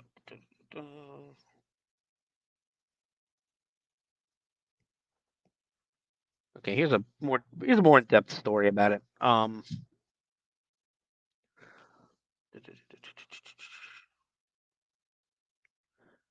Minerva is a small town population just under 4,000 people in Paris Township, Stark County, Ohio. It was here, actually 2 miles west of Minerva proper, on Lincoln Street Southeast, just off US Route 30, where Herbert Caton cleared an area near a deep pit by his home. His work done, he disposed of some garbage in the pit and settled in for a few days' rest after the job. A few nights later, Caton's grandchildren and their friends came running into the house, claiming to have seen a large, hairy monster rummaging around in the pit. The children were obviously terrified, believing a threatening mountain man or a crazed hermit was just outside their home. Hal Caton, his mother Evelyn Caton, and her daughter Vicky Keck went outside to investigate. They noted the dogs were going berserk as they walked up the small hill leading to the pit. As they approached the pit, they saw a large, thickly haired monster about 7 feet tall, weighing an estimated 300 pounds. Evelyn later commented, "It just stood there. It didn't move, but I almost broke my neck running down the hill." A few days later, Evelyn Caton saw the creature again picking through the garbage in the pit. She noted that the creature was bipedal, walked on two legs, and had hair covering its face. The creature's hair was thick, and although she could not make out any of its facial features, she recalled it had no visible neck. Again, her dogs went wild, tugging to get free from the chains that kept them bound to a nearby tree. Days after the second sighting, the family found one of their German Shepherd dogs dead with a broken neck. The dog's collar was found next to the dead dog, still attached to the chain. The other German Shepherd, Missy, appeared in an addled state. The Catons observed that Missy continued acting strangely for weeks after the incident, and out of character dug a huge 8-foot hole in the ground. Investigators later confirmed the existence of the hole and took evidentiary photographs of it. The family told little about the sightings to friends, but their problem publicly came to light on August 21st, 1978, around 10:30 p.m. The Catons and a few of their friends were relaxing on the back porch of their home. Behind the house was an old abandoned strip mine that had been out of use for years. Beyond the mine were dense, unpopulated, hilly woods that the family rarely ventured into. Near the mine was an old chicken coop. Amongst the chatter of conversation, someone heard an unusual noise near the chicken coop. The Catons and friends turned to see what the commotion was and noticed two pairs of yellow eyes peering back at them through the darkness. A close friend of the family, Scott Patterson, jumped into his car to turn the vehicle's headlights toward the glowing eyes. As he inched the car forward to better illuminate the pair of animals, the lights revealed a huge hairy creature that stepped in front of two feline-like creatures as if to protect them. The witnesses would later describe the creature as well over 7 feet tall, with black and brown matted hair that covered its head and face. The creature turned its attention to the idling automobile before running toward it. Seeing the creature quickly closing in on him, the witnesses ran into the home while Patterson tumbled from the car to join the fleeing party. Inside the home, the frightened witnesses, some of the women burst into tears, called the Stark County Sheriff's Department. While they huddled inside, waiting for the authorities to arrive, the creature peered through the kitchen window, illuminated by the back porch light. Patterson grabbed a loaded .22 caliber pistol while Evelyn snatched a .22 caliber rifle and began loading it. They noted that despite aiming their weapons at the creature, it stood by the window for almost 10 minutes, showing no fear of the guns. Nobody shot at the creature, but all were careful to keep it within the gun's sight. It didn't seem to want to bother anyone. It was just curious. We all felt it wanted to be friends. After several minutes, the creature turned and moved slightly from the window. The sheriff's deputy sheriff James Shannon arrived about 15 minutes after the call from the Catons, about 5 minutes after the creature moved away from the kitchen window. Deputy Shannon, he later retired as captain of the force, interviewed the witnesses who described him as the two cats and monstrous creature. Years later, he recalled the incident. They heard something at the window, kind of clawing and pawing. From what I remember, I don't think this creature, whatever the hell it was trying to get in as much as it was saying, "Hey, look at me." Sheriff Shannon noted that the family's terror seemed genuine, and everyone's description of the incident matched perfectly. Shannon did not suspect a hoax, not even a hint of it. The family and friends had definitely seen something, but he could find no rational explanation for what they had seen. Shannon searched the home and noted an alarming strong stench near the kitchen window, described as an ammonia sulfur rotten egg smell. Additional deputies were called in and searched the area on horseback and in four-wheeled dive Army surplus jeeps. During their 6-hour search, they found unusual footprints in the woods behind the home, measuring 14 to 16 inches long. Law enforcement wrote them off as bear footprints. When Mrs. Caton was asked if she thought the creature could have been a bear, she responded, "No, not unless they mutated." And regardless of the official conclusion, years later, Shannon would call the investigation the most bizarre investigation of his 30-year law enforcement career, and family friend Scott Patterson, who was skeptical of past sightings, admitted to reporters that he was now a believer. There was a second sighting on August 22nd, 1978. At around 9 p.m., Mrs. Mary Ackerman, daughter of Evelyn Caton, drove to the Caton home to pick up her daughter and friend. Mary turned into the Caton driveway and, to her surprise, saw the creature standing on top of the hill next to the abandoned strip mine behind the home. She described the creature as more than 6 feet tall, with stubby legs and hairy, indistinct features.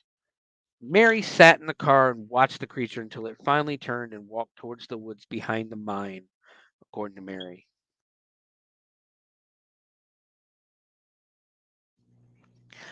It was shaped like a man, and it walked like a man. When a bear moves away, it goes away on all 4 feet. This swung up over the edge of the strip mine on 2 legs. The third Minerva sighting was on August 23rd, 1978. Hal Caton and his second experience with the Minerva monster on August 23rd, 1978 at around 11 p.m. Caton saw the creature appear outside his home and quickly grabbed a gun and fired it into the air. The creature turned and fled. Howell noted that the same night, as the family lay in bed, their home was pelted with rocks, which pattered and clanked on the metal roof of the home throughout the night. The final Minerva monster sighting happened on September 8th, 1978, around 6 p.m. The last Caton sighting of the Minerva creature occurred 2 weeks after their home was pelted relentlessly with rocks. Miss Ackerman saw two ape-like animals moving about near the strip mine. She thought at first they might have been in a tree, but could not tell because of the hillside angle and distance. She watched the creatures for a while until they disappeared into the woods.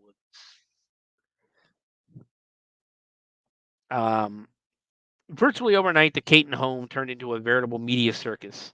The Catons say the crowds outside their home grew so large they had to post no trespassing signs on fences to keep Bigfoot hunters off their property.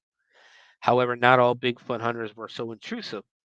Researcher Jim Rassiter of Bigfoot Field Researchers Organization, BFRO, arrived on the scene on September 9th, 1978.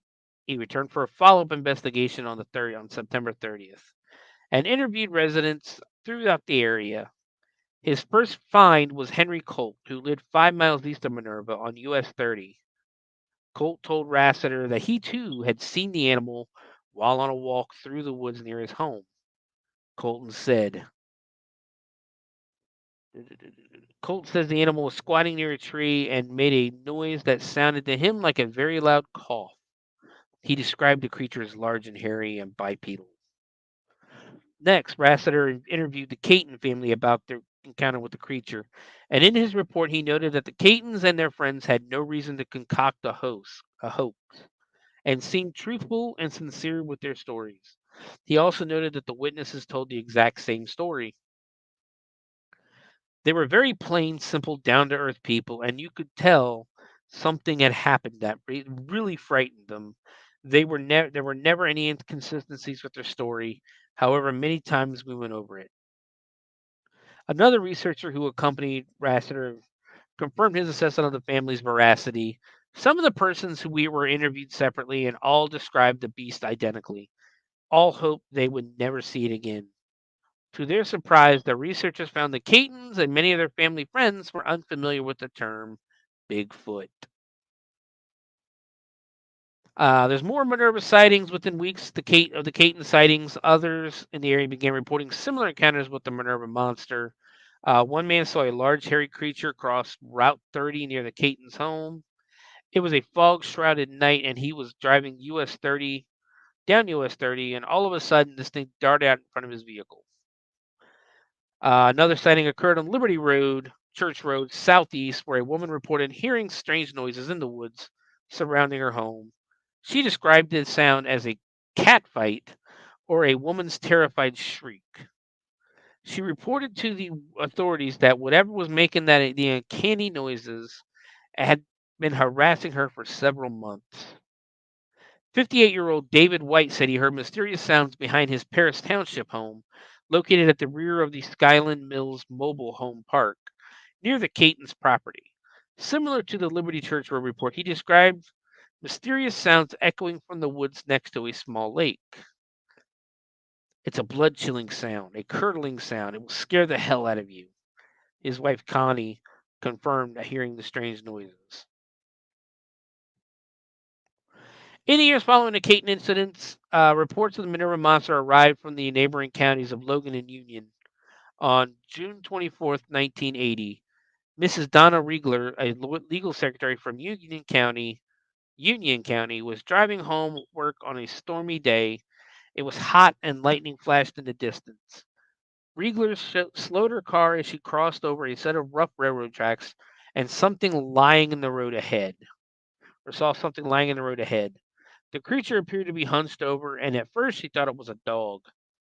Then as the creature rose to two legs, she felt it must be a man. Then the creature turned to face her. She saw it. It was a huge, hairy creature, It stared at her and held its hands out to her, palms up. She drove away quickly and stopped at the first house she came to. Inside the stranger's home, she collapsed, breaking down in tears. So many years after their infamous encounter, though, with the Minerva monster, the beleaguered Catons never recanted their story. The family was hassled by neighbors who claimed Catons were seeing things. Locals harassed Catons at a high school football game when the crowd stood and began chanting Bigfoot as they entered the stadium. Despite the alienation of their neighbors, the Catons refused to bend. Researchers who followed up on the story several years later at, after the events noted that back in 85, when I spoke to the family again and again in 91, their reports were the same, practically word for word, as they were in 1978. If you had a list of top 10 sightings in Ohio based on credibility or believability, Minerva would be easily be in the top 3. So what's happened to the Caton family? Today, the Caton family continues to live on the property, even although Evelyn and Herbert Caton have both died. Family members have installed fences to keep curiosity seekers away. They exhibit much skepticism when it is suggested that the animals they saw was Bigfoot. They continue to denounce any publicity and insist that they do not want public attention on the case.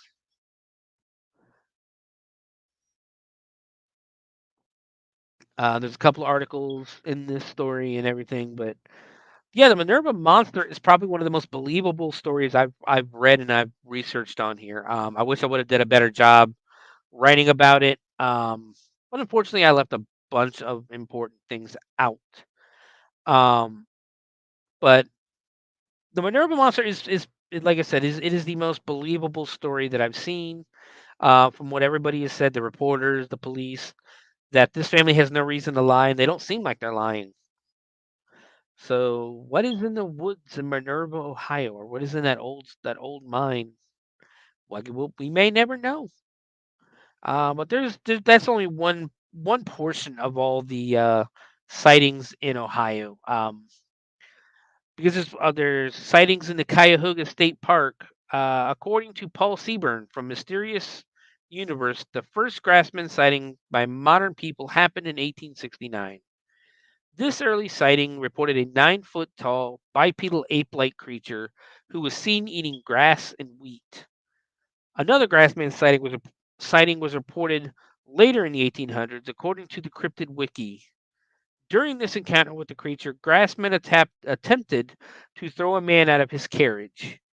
The creature retreated when the man's daughter, who was riding as a passenger, began throwing stones at it.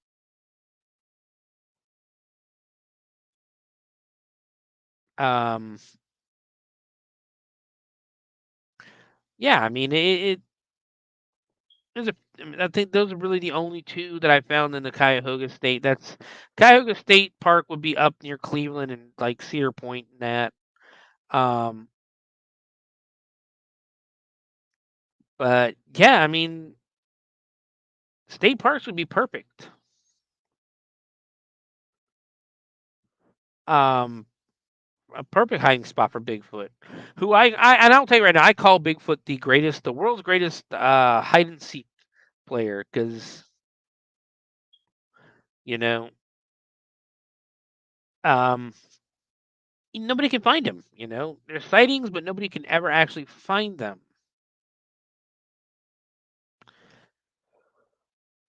Uh, uh, see, we're gonna some more grassman sightings. Can't talk. An anonymous witness reported their 1995 encounter with the Grassman to the Bigfoot Field Researchers Organization. On July 4th, 1995, 3 men decided to go for a night hike along the railroad that runs parallel to Riverview Road near Brandywine Ski Resort in Cuyahoga Valley National Park. Around 11:30 p.m., the 3 hikers heard a high-pitched scream from the west, which they described as sounding similar to a coyote or a peacock, but raspier. The sound only lasted 5 seconds, and the hikers didn't think much of it, assuming it to be from some ordinary animal. After hiking further through a marshy clearing, they headed into a heavily wooded area for several minutes before deciding to head back. Upon re-entering the clearing, another high-pitched roaring sound came from the center of the marshy area of the clearing. This time the sound lasted longer, about 8 to 10 seconds, and sounded like it was very close by, about 50 to 75 feet away. Just then, a very large creature charged through the marsh right at the hikers. The creature, according to the witnesses, was bipedal and swung its arm as it ran through the water of the marsh. It moved extremely quickly for being chest deep in mucky water. The hikers ran at full speed back to their car. The creature stayed near the edge of the swamp, and the 3 hikers were able to escape unharmed. That would be absolutely terrifying. It really would be.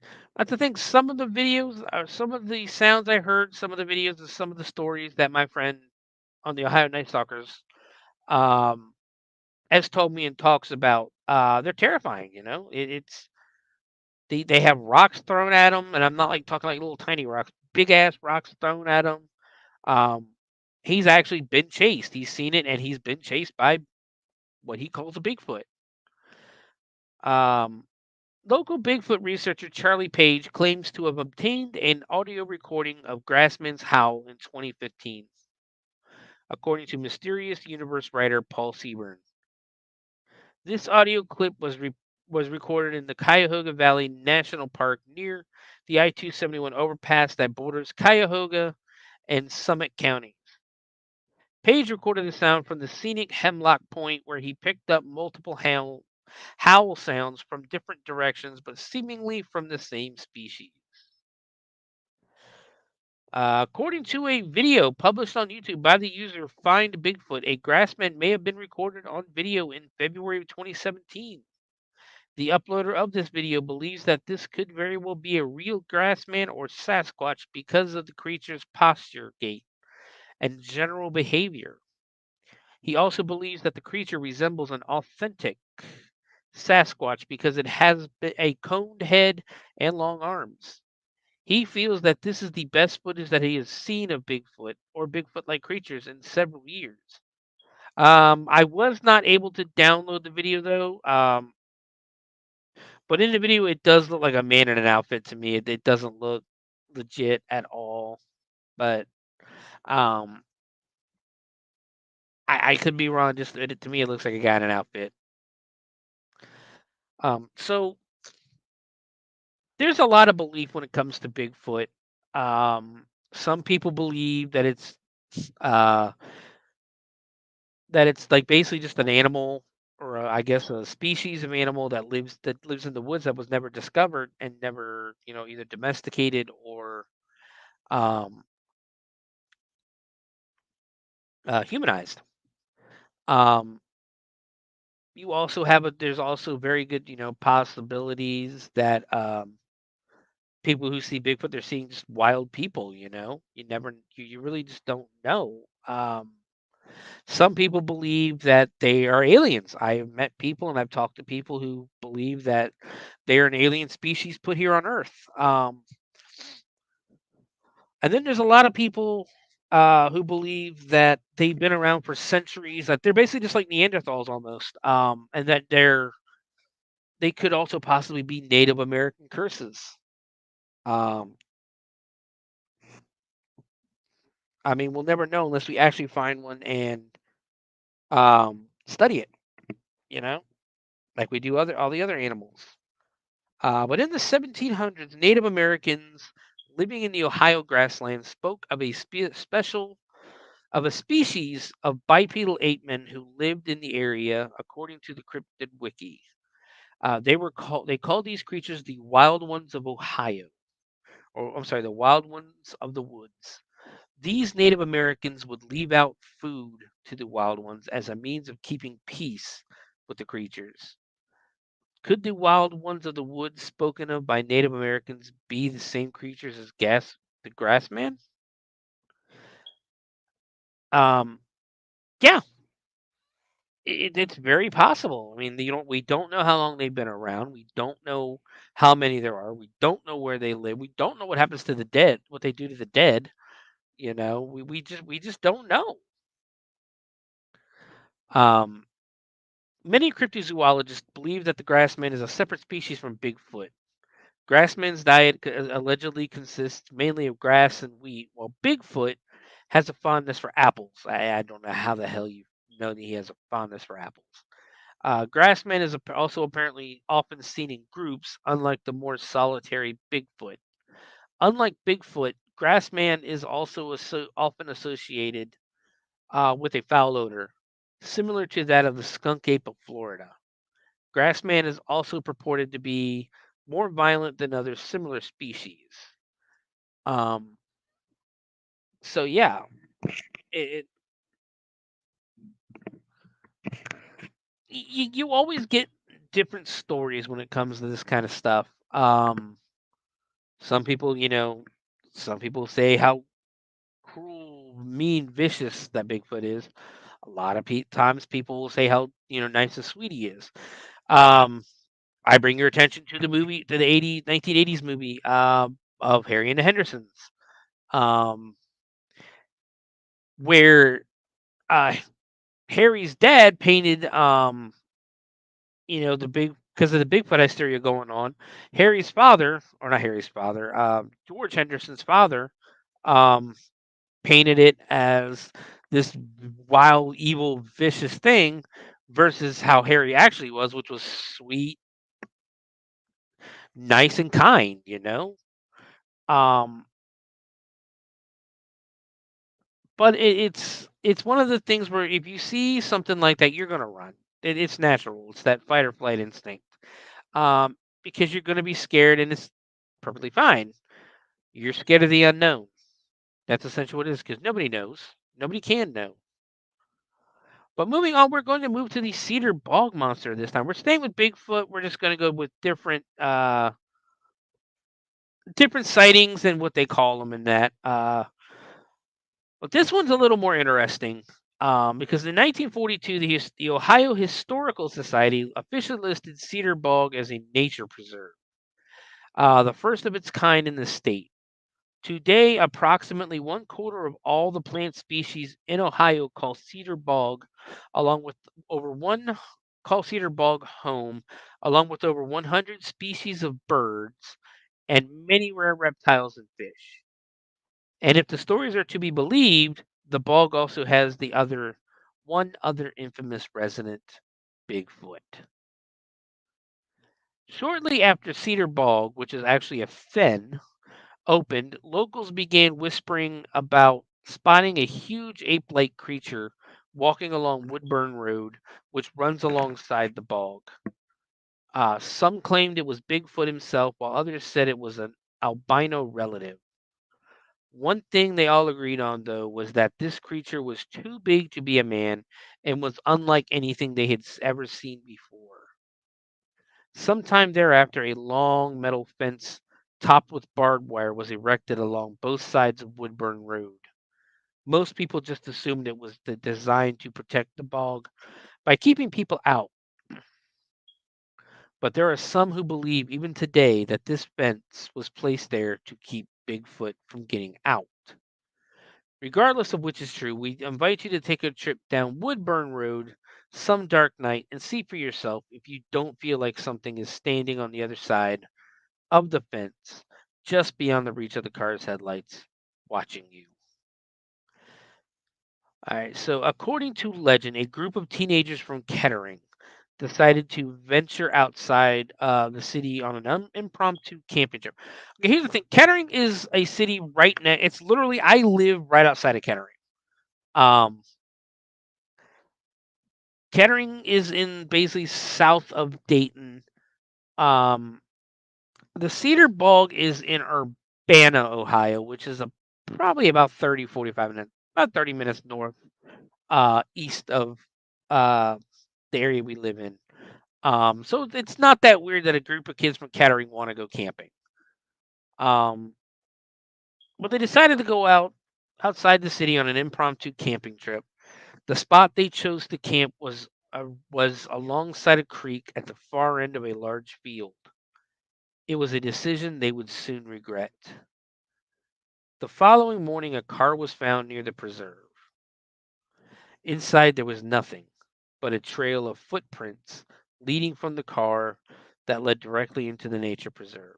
And inside the nature preserve, nothing. Nothing forevermore. The local police traced the car to a local teenager, and his parents confirmed he went out that night with two of his friends into the preserve for a camping trip, but they were never seen again.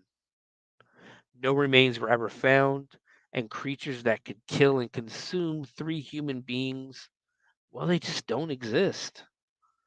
They just didn't exist inside the nature preserve. Clearly, something terrible happened to those kids. The locals were sure of one thing, however. It was the monster of the bog. It is said that they were all attacked and killed during the night by a hideous creature, nicknamed the Boggy Creek Monster. True or not, the teenagers were never seen or heard from again. Skeptics claim that there is no Boggy Creek Monster and point to the fact that the name comes from a fictional monster created for a low-budget horror movie from the early 70s, The Boggy Creek Monster. However, it should be noted that the movie was indeed based on an actual monster, the Fouke monster, which was said to have terrorized the residents of Fouke, Arkansas in the 1960s. So perhaps more than one of these creatures existed, and one of them chooses to make its home alongside a creek on the outskirts of Kettering. It's not on the outskirts of Kettering.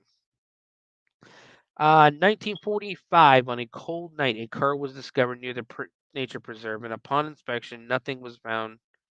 Okay, we already read that.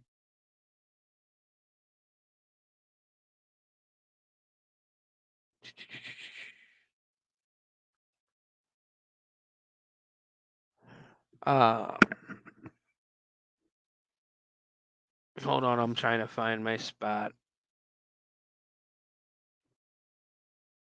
Yeah. Something terrible had occurred to the children, and the locals were convinced that the monster of the bog was responsible. Soon after, a tall chain link fence. We already read all that. The search for the Here we go. People suspected that it was connected to the missing teenagers and the alleged monster rather than just keeping the deer off the road. The search for the missing individuals eventually went cold. Many people remained suspicious of the fence and the mystery that lay within, convinced that there was something to be found.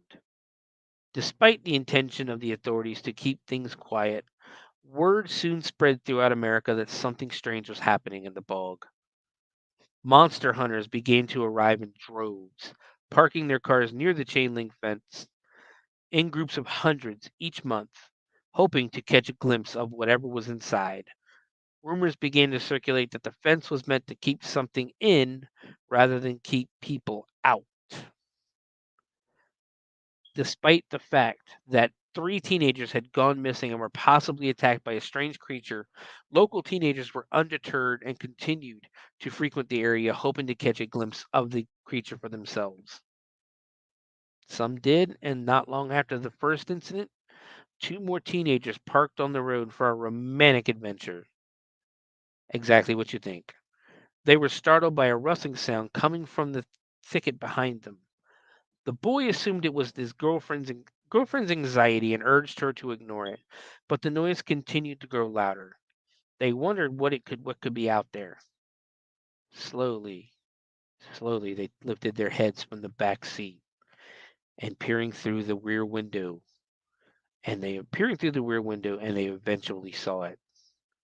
The woods behind the creature cast an eerie shadow, but the couple could still make out the extraordinary figure standing 10 feet away from their car. The creature was immense, towering at 7 feet, and it stood there, motionless, fixedly gazing at the couple. The stench emanating from the creature was truly repugnant. The naked couple, yes, they were naked, jumped with fright, and the young boy floored it, getting the hell out of there. With haste, a little way down the road, where at once the young girl insisted they get dressed and that her boyfriend should take her home. It proved one of two things. One, something bizarre was out there. And two, that a young boy in Ohio never lost his virginity because of Bigfoot. That would be hilarious. I mean, scary things in Cedar Bog. I haven't been to Cedar Bog. I need to go look. But Urbana's a weird city as it is. It's a country city. There is not much there except for farmland. It's just north of Springfield, which Springfield in itself is a very creepy ass city. Mostly because of all the meth heads, but um, there's a lot of abandoned houses in Springfield that are old and just creepy. Um, but yeah, I'd say the possibility of the Cedar Bog monster being real is like I'm 90%. The stories make sense, they're very well worded. Um, but yeah, imagine being that couple, doing the back of the car, doing your thing, and you just happen to pop your head up and there's fucking Bigfoot 10 feet away from you. We do not have any reports whether or not that young man ever did lose his virginity. But moving on, now we have the mysterious Limburger. 1980, long after a romantic night was ruined, or as romantic as romantic as losing one's cherry in the back of a car can be for a young woman, a Bell Fountain farmer had a most bogus of encounter. At around 11 at night, he was greatly disturbed by his dog barking into the darkness. Something he never did unless something had spooked him. The farmer went outside to check and what was wrong, and there, oh my God, what the hell is that? It was huge, a massive ape-like creature spooked by the shocked farmer running away into the night, leaving behind his 16-inch footprints and once more that strange odor, one which the farmer rather wonderfully described as smelling like Limburger cheese on a hot muffler. I guess there's not a lot to do in Ohio, but there really is. I mean, there is, but you got to find it. This was rural Ohio, and this is a scary place. It really is. It's dark. It is dark. They don't believe in street lights up here for the most part, especially out in the interstates or any kind of highways or state routes and that. The country roads are tight and narrow, flanked by mighty woods. The darkness truly terrifying, and truly one's mind can run amok. Yes, it can. To see or believe, one has seen something so out of the ordinary. Sightings by good, honest folk who are completely trustworthy, even if they like cheese on a muffler, speaks highly of the congested mind in such a primeval, frightful situation. I hear a noise. I see a shadow. I know what I know what I see. Bigfoot. But even today, sightings of a mysterious creature in Cedar Bog continue. We're gonna move. We're gonna go back to Cedar Bog. While the locals are uncertain about what exactly lurks there, most are convinced that something strange resides within the preserve.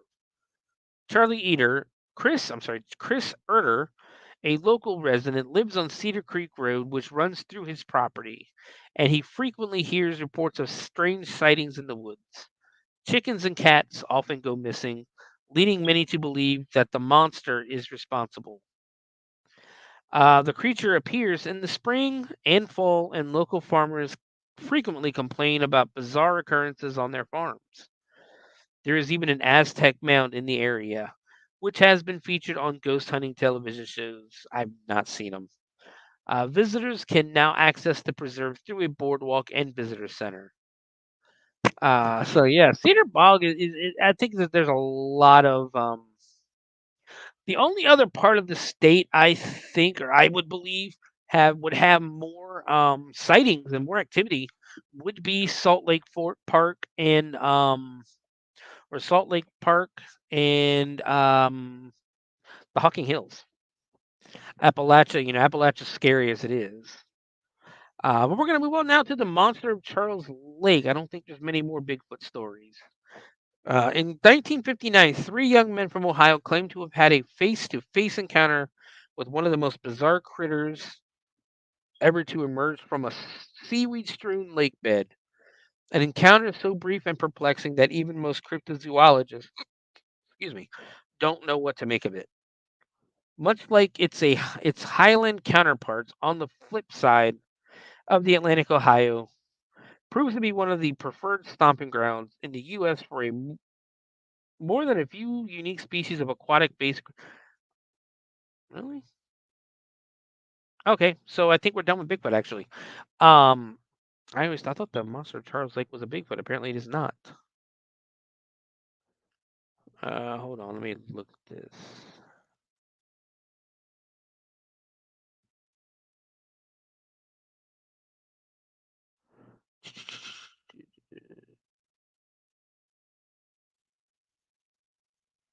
Okay, yeah, then no, we're done with Bigfoot. My fault. I thought this was still Bigfoot. But yeah, Bigfoot. I believe in Bigfoot. I believe I believe it's one of them things like with aliens. It's very hard to say Bigfoot doesn't exist.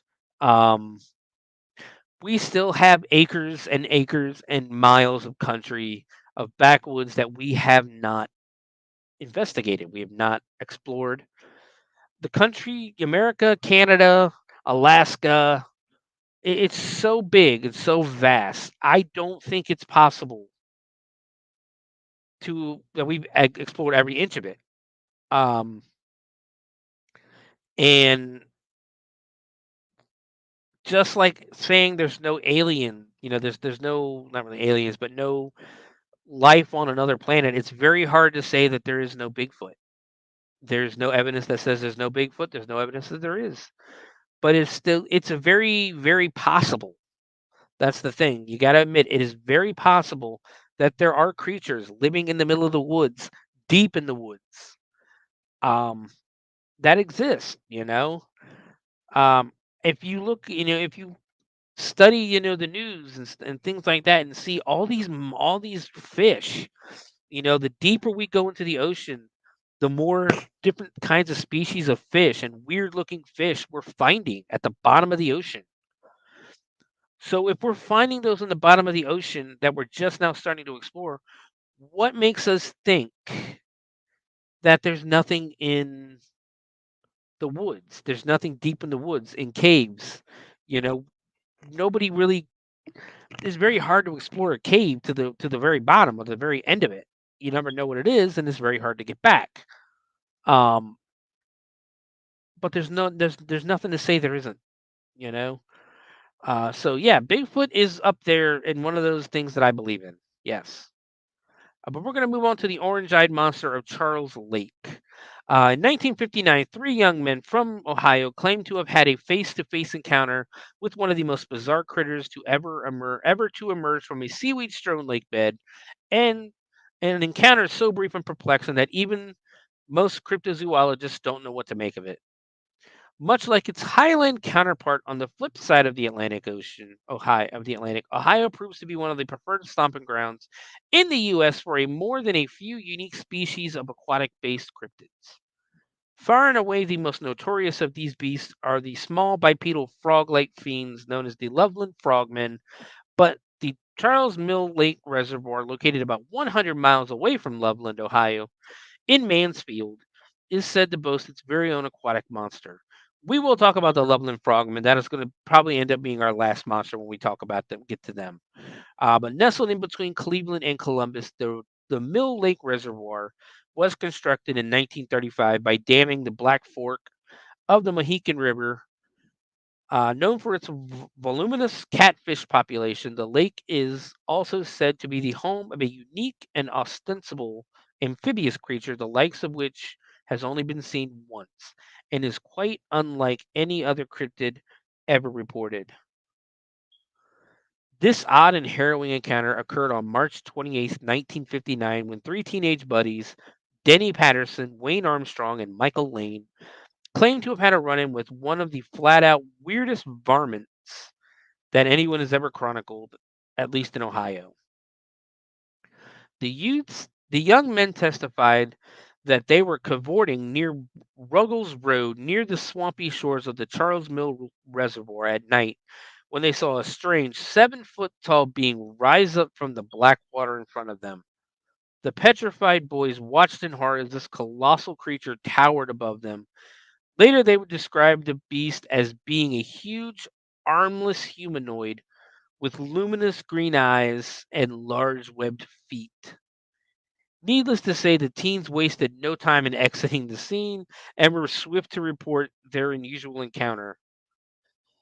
This description of a humanoid creature rising from a murky lake is very much like eyewitness accounts of the vicious Thetis Lake monster, which hailed from Canada in August of 1972. Unlike the quasi-reptilian visage of the Thetis Lake monster, this creepy manifestation falls somewhere in the murky gray area between the creature from the Black Lagoon, a hairless ape man, and the unknown. Seems quite unlike any other creature ever reported.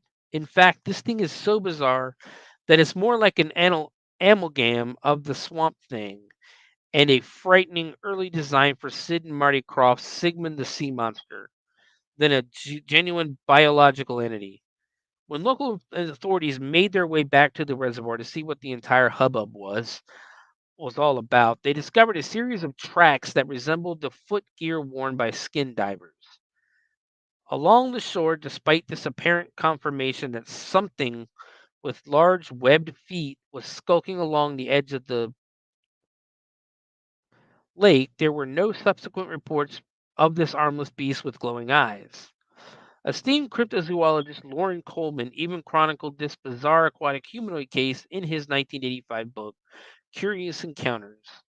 He described the being thus: a green eyed, 7-foot tall, seemingly armless humanoid seen late in March 1959 by Michael Lane, Wayne Armstrong, and Dennis Patterson came out of the lake and left behind tracks that resembled the footgear worn by skin divers. The thing was seen again in 1963 and described as luminous and green-eyed. I examined the site of these encounters and can testify to the Charles Mill Lake's swampy affinities. Certainly a good home for a Black Lagoon beast. It bears noting that the Charles Mill Lake is allegedly the stomping grounds for another terrifying beast, which is also said to have a pair of iridescent eyes. The creature in question is a large hairy humanoid which was said to have been driven out of its sewer tunnel home near a Cleveland's Riverside Cemetery, whereupon it began stalking the lovers' lanes surrounding Charles Mill Lake. This filthy beast, which in many ways except pigmentation resembled the legendary Murphy's Board mud monster, was notable for what eyewitnesses claimed were its glowing orange eyes, hence its designation as Orange Eyes. But it goes without saying that the legend of the Charles Mill Lake monster and Orange Eyes have become intertwined somewhat over the years, a fact which is understandable considering that they are both huge, vaguely humanoid beasts that bear self-illuminated eyes and ostensibly share the same habitat. Nevertheless, the distinctions between the creatures are clear. The Mill Lake monster is an armless, hairless, ostensibly amphibious, green-eyed monster with big webbed feet, while Orange Eyes is more akin to a prototypical Bigfoot, in that it's a large, hairy, ape-like creature with 2 arms and orange eyes. Many have rightfully pointed out that the so-called glowing eyes seen on the creatures may well be mere reflections caused by flashlights or headlight beams, and these reflections can change color depending on the angle and source light. In the fascinating case of the as yet unclassified creature known as the Dover Demon, observers who described a tiny hairless melon-headed critter claimed that its eyes were also luminescent and shine multiple colors depending on where and under what lighting conditions it was seen. There have been no confirmed reports of the Charles Mill Lake monster since 1959, although many, including Coleman, credit it with what is an apparent ape-like Orange Eyes encounter from 1963. However, now and again, folks from that region still claim to discover strange tracks that resemble huge, wed feet near the boggy coast of the reservoir. So this is a monster. This is a cryptid that hasn't been seen in at least 60 some years. The fact that only 3 people saw it and 3 of them were teenagers at the time kind of puts a little bit of skepticism toward the encounter. But that was, I think, I now I know why I put it with the Bigfoots, because it kind of is a Bigfoot and it kind of isn't, but it's in the same category as bipedal cryptids. But yeah, Bigfoot all over the state of Ohio, all over this country, in all honesty. I have a feeling we'll be talking more about Bigfoot in the upcoming weeks or in the upcoming episodes as we explore the other 50 states. But moving on, we're going to Lake Erie for Bessie the Lake Erie Monster. For years now, people have been reporting an unknown creature named South Bay Bessie, or just plain Bessie, in Lake Erie. It is described as gray snake-like and 30 to 40 feet long. Those sightings have been logged in recent years. The monster is known mostly from historical accounts. For a number of years, vague stories about huge serpents have come with each recurring season from Dominion, Canadian shores, and now at last the existence of these fierce monsters is verified and the facts so well established that it can no longer be questioned, wrote a reporter in the July 8th, 1898 edition of the Daily Register of Sandusky, Ohio. The monster reported was able to live both on land and in water. It was a fierce, ugly, coiling thing. Call it a snake or what you will. It was said to be 25 to 30 feet long and a foot in diameter. By 1912, the monster had become the butt of local practical jokes. A Daily Register article published in the spring of that year accounts an encounter between Kelly's Island residents and large sea monster which broke through a sheet of lake ice and headed for shore. Witnesses described a black object with huge head, gaping mouth, and a row of teeth. The story's last line read, April 1st, its date of publication and the reason for the tale. Other times the newspaper was at a hoax's receiving end. The July 22nd, 1931 edition of the Register stated, Sandusky was agog Tuesday night because it was reported that the sea serpent, supposed to be in the waters of Sandusky Bay, had been captured. A New York Times reporter who happened to be visiting the town that day picked up the story as the story had it. 2 vacationing men from Cincinnati saw the sea serpent while on a boat on Lake Erie. The 2 frightened men clubbed the animal into submission, brought it aboard, and placed it in a crate. Harold Madison, curator of the Cleveland Museum of Natural History, journeyed to Sandusky and pronounced the sea serpent an Indian python. The 2 men quickly left town. Further investigation revealed that the men, one of who had family ties in Sandusky, worked for a touring carnival. Still, stories of the monster persisted either in spite or because of the hoaxes perpetrated in its name. Sightings were reported in 1960, 1969, 1981, 83, 85, and 89. A flurry of reports occurred in 1990, including a sighting by 2 Huron firefighters. And by 1993, monster mania was in full swing. National media grabbed hold of the story. The Wall Street Journal took a cynical approach to the sightings. It ran an article published on July 29th characterizing the excitement as a clever marketing ploy to draw tourists into the small town of Huron as they sped towards Cedar Point. Huron did take a particular interest in the beast, and the city soon produced a crop of cryptozoologists and declared itself the national live capture and control center for the Lake Erie monster. Tom Solberg of the Huron Lagoons Marina offered a $100,000 reward for the safe and unharmed capture of the beast. That reward has never been claimed. David Davies, a fisheries biologist for the Ohio Division of Wildlife, spends much of his time on the lake. It's probably something closely related to a dinosaur. It looks like a brontosaurus, don't you think? He joked when a reporter asked him what the Lake Erie monster could be in his serious could be. In his serious moments, he thinks the animal is a large specimen of the lake sturgeon.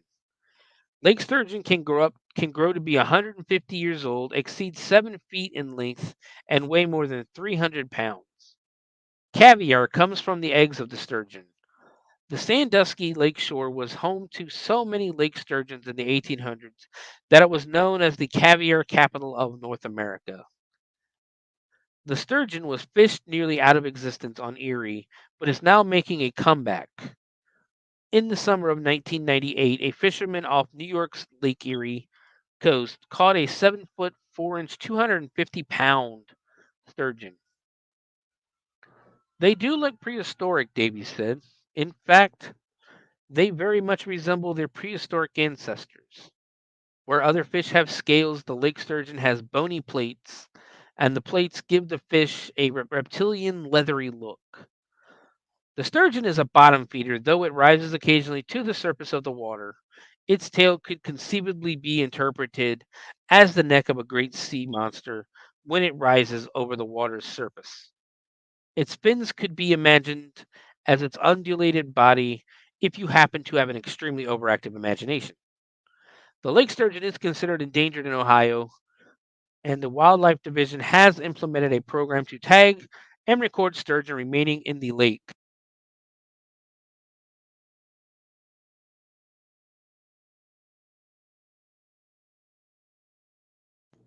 Sorry for that. There are presently no plans for tagging Bessie in the works. This was a letter sent to Weird Ohio. Weird U.S. books are awesome. They're great. They're quick, short stories. But this was a letter sent to Weird Ohio about Bessie. Dear Weird Ohio. Hold on 1 second. Sorry, I had to cough there. I have a boat on Lake Erie, and I often fish near Vermilion. And I can tell you that there is a monster in that lake and near that shore. Many people have seen it over the years, and I am one of those people. The first thing I will say is that I know the town of Huron has tried to make money off this monster. They call it Bessie and try to get tourists to come look for it. I think this is very irresponsible and downright dangerous. The thing I saw was vicious and dangerous. Giving it a cute name and trying to get people, let alone kids, to come and search for it is only going to lead to a tragedy. I am a fishing fanatic. I've got an 18-foot Boston whaler that some friends and I use constantly in the summers. Pretty much every weekend or free day I'm not working, I'm out on Lake Erie. 2 summers ago, I was out on the lake more than usual. I had just gone through a pretty messy divorce, lost custody of my kid, and was in danger of losing my job. I was having a lot of trouble sleeping and found myself spending most of those sleepless nights alone on my boat, either fishing or just cruising the lake, thinking about how rotten my life was. In early June, I was having one of those nights where I was just cruising the lake. I anchored the boat a few hundred yards offshore and was just lying on my back drinking a few cans of beer.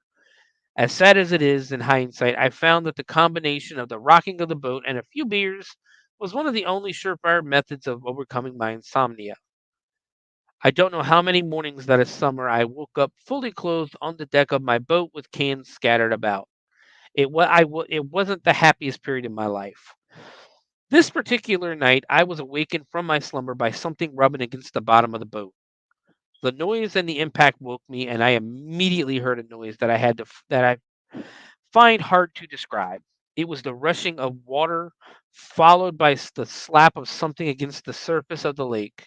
I sprang up and grabbed the lantern, which I always left burning in the bow of the boat, so that no other vessels would plow into me at night. Then I lunged to the gunwale and held the light over the water to have a look. What I saw I will never forget. Before I go any further, let me say that I was not drunk when I saw what I saw. You always got to make sure you say that. You always got to make sure you say that. I had been sleeping for at least 3 hours and I had only 4 beers. I am sure what I am about to describe is in no way the product of any alcohol induced hallucination. There was a long, thick creature a few feet beneath the keel of my boat.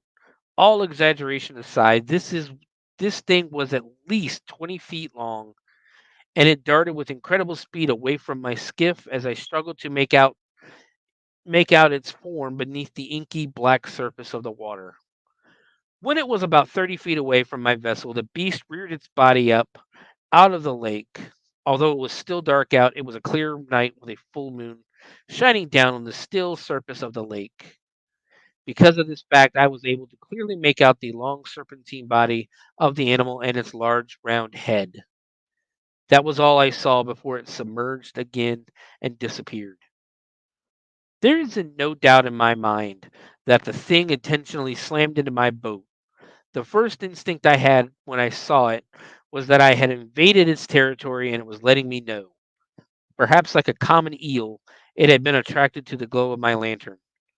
I cannot say for sure, but that was the last night I ever spent alone on Lake Erie.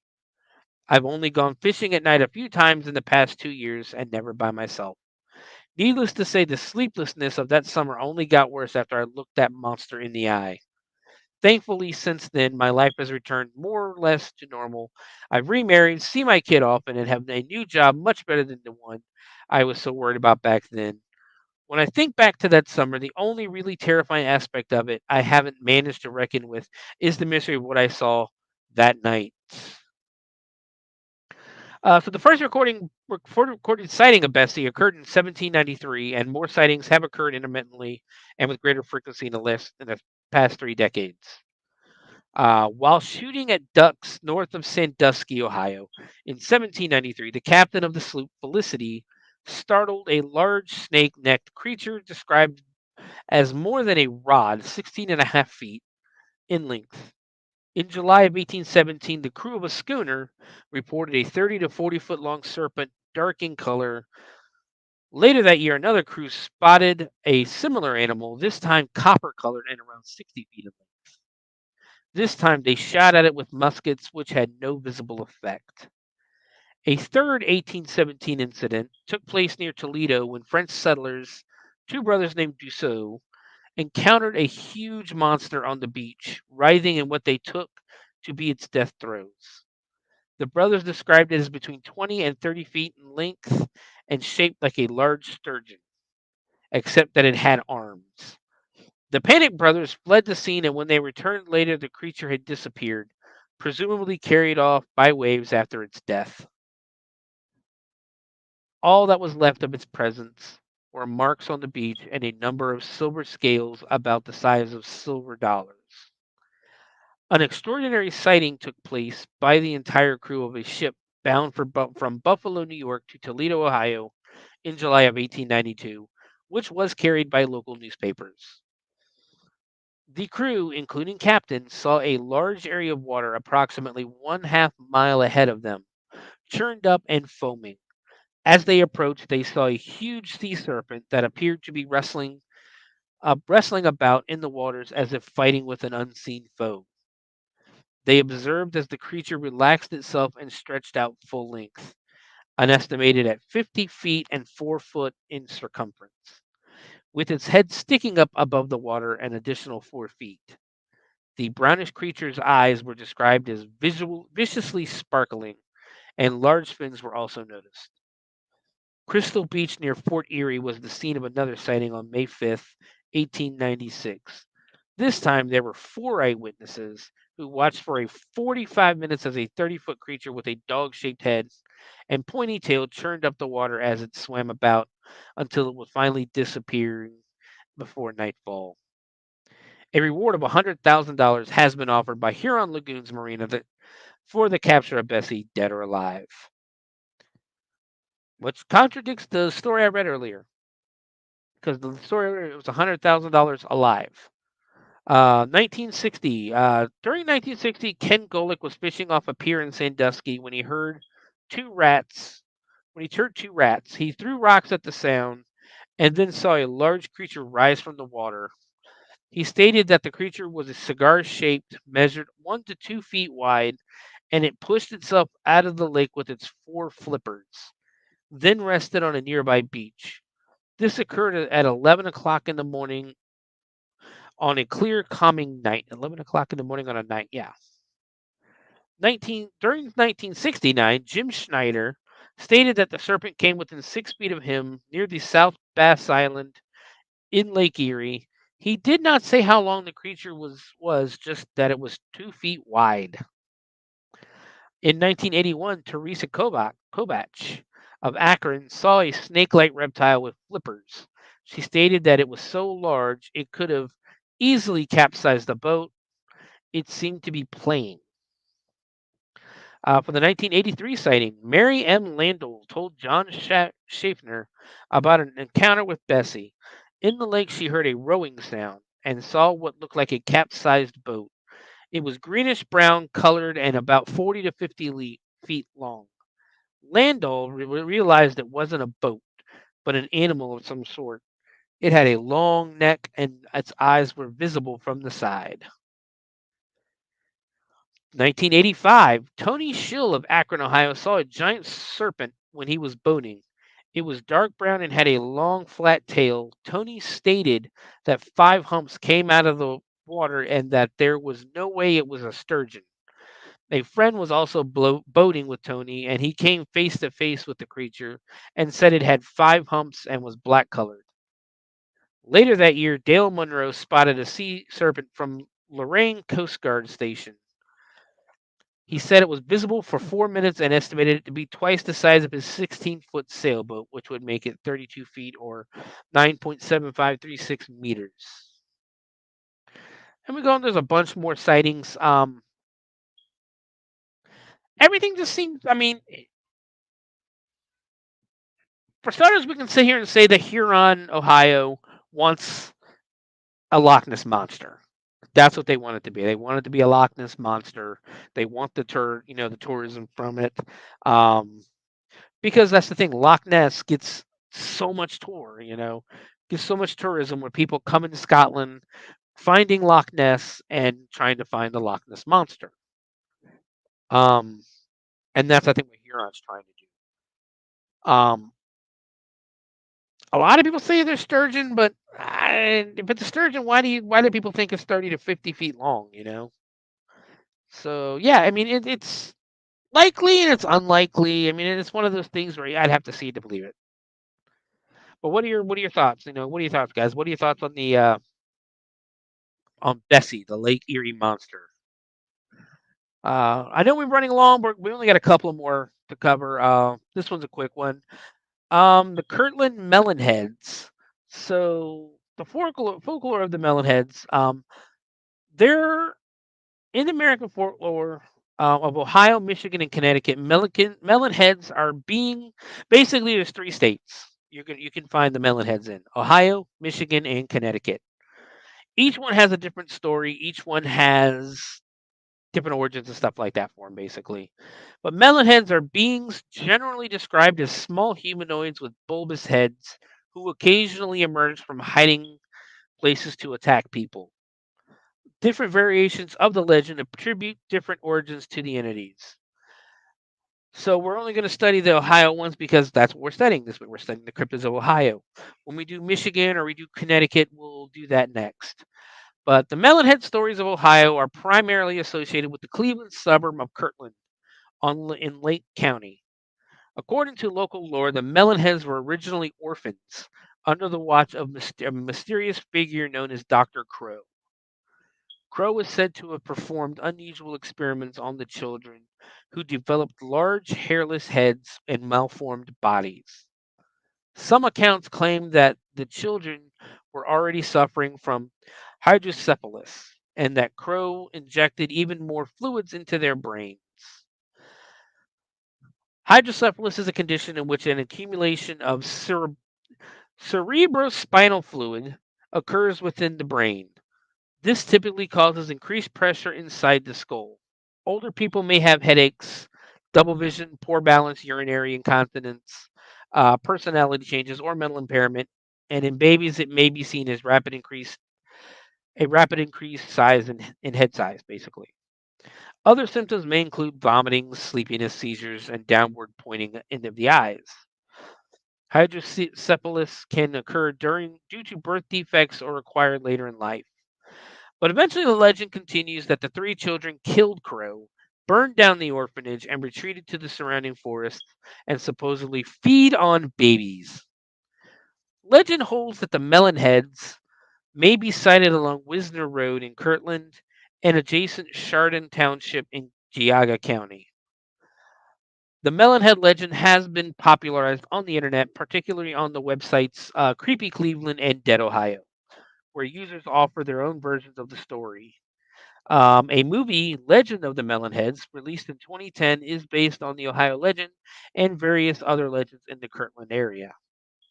In the 2018 horror anthology movie, The Field Guide to Evil, featuring 8 stories from cultures around the world, the contribution from the U.S. is a rendition of the Melonheads, where a man's son is taken into the woods and turned into a melonhead.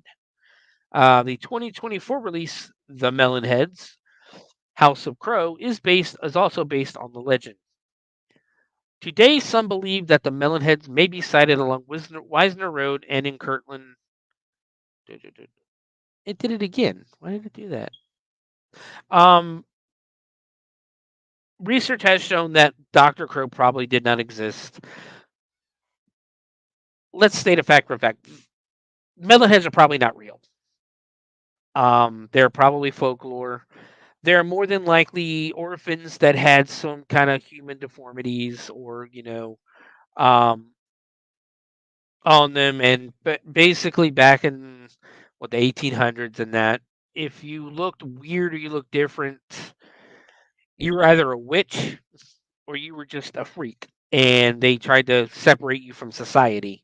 And that's probably what they did. These people who had that hydrocephalus disease. They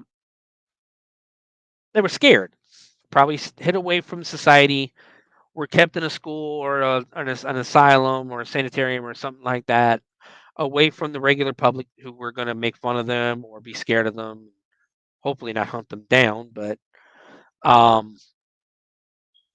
yeah, that's what that was. That's more than likely what that is.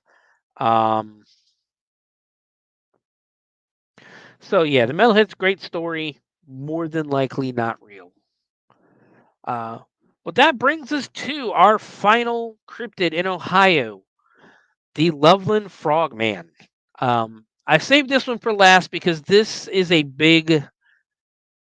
They made a big deal about this cryptid in Loveland. Loveland is a suburb of Cincinnati, about 30, 45 minutes south of here, and about probably 20 minutes north of Cincinnati.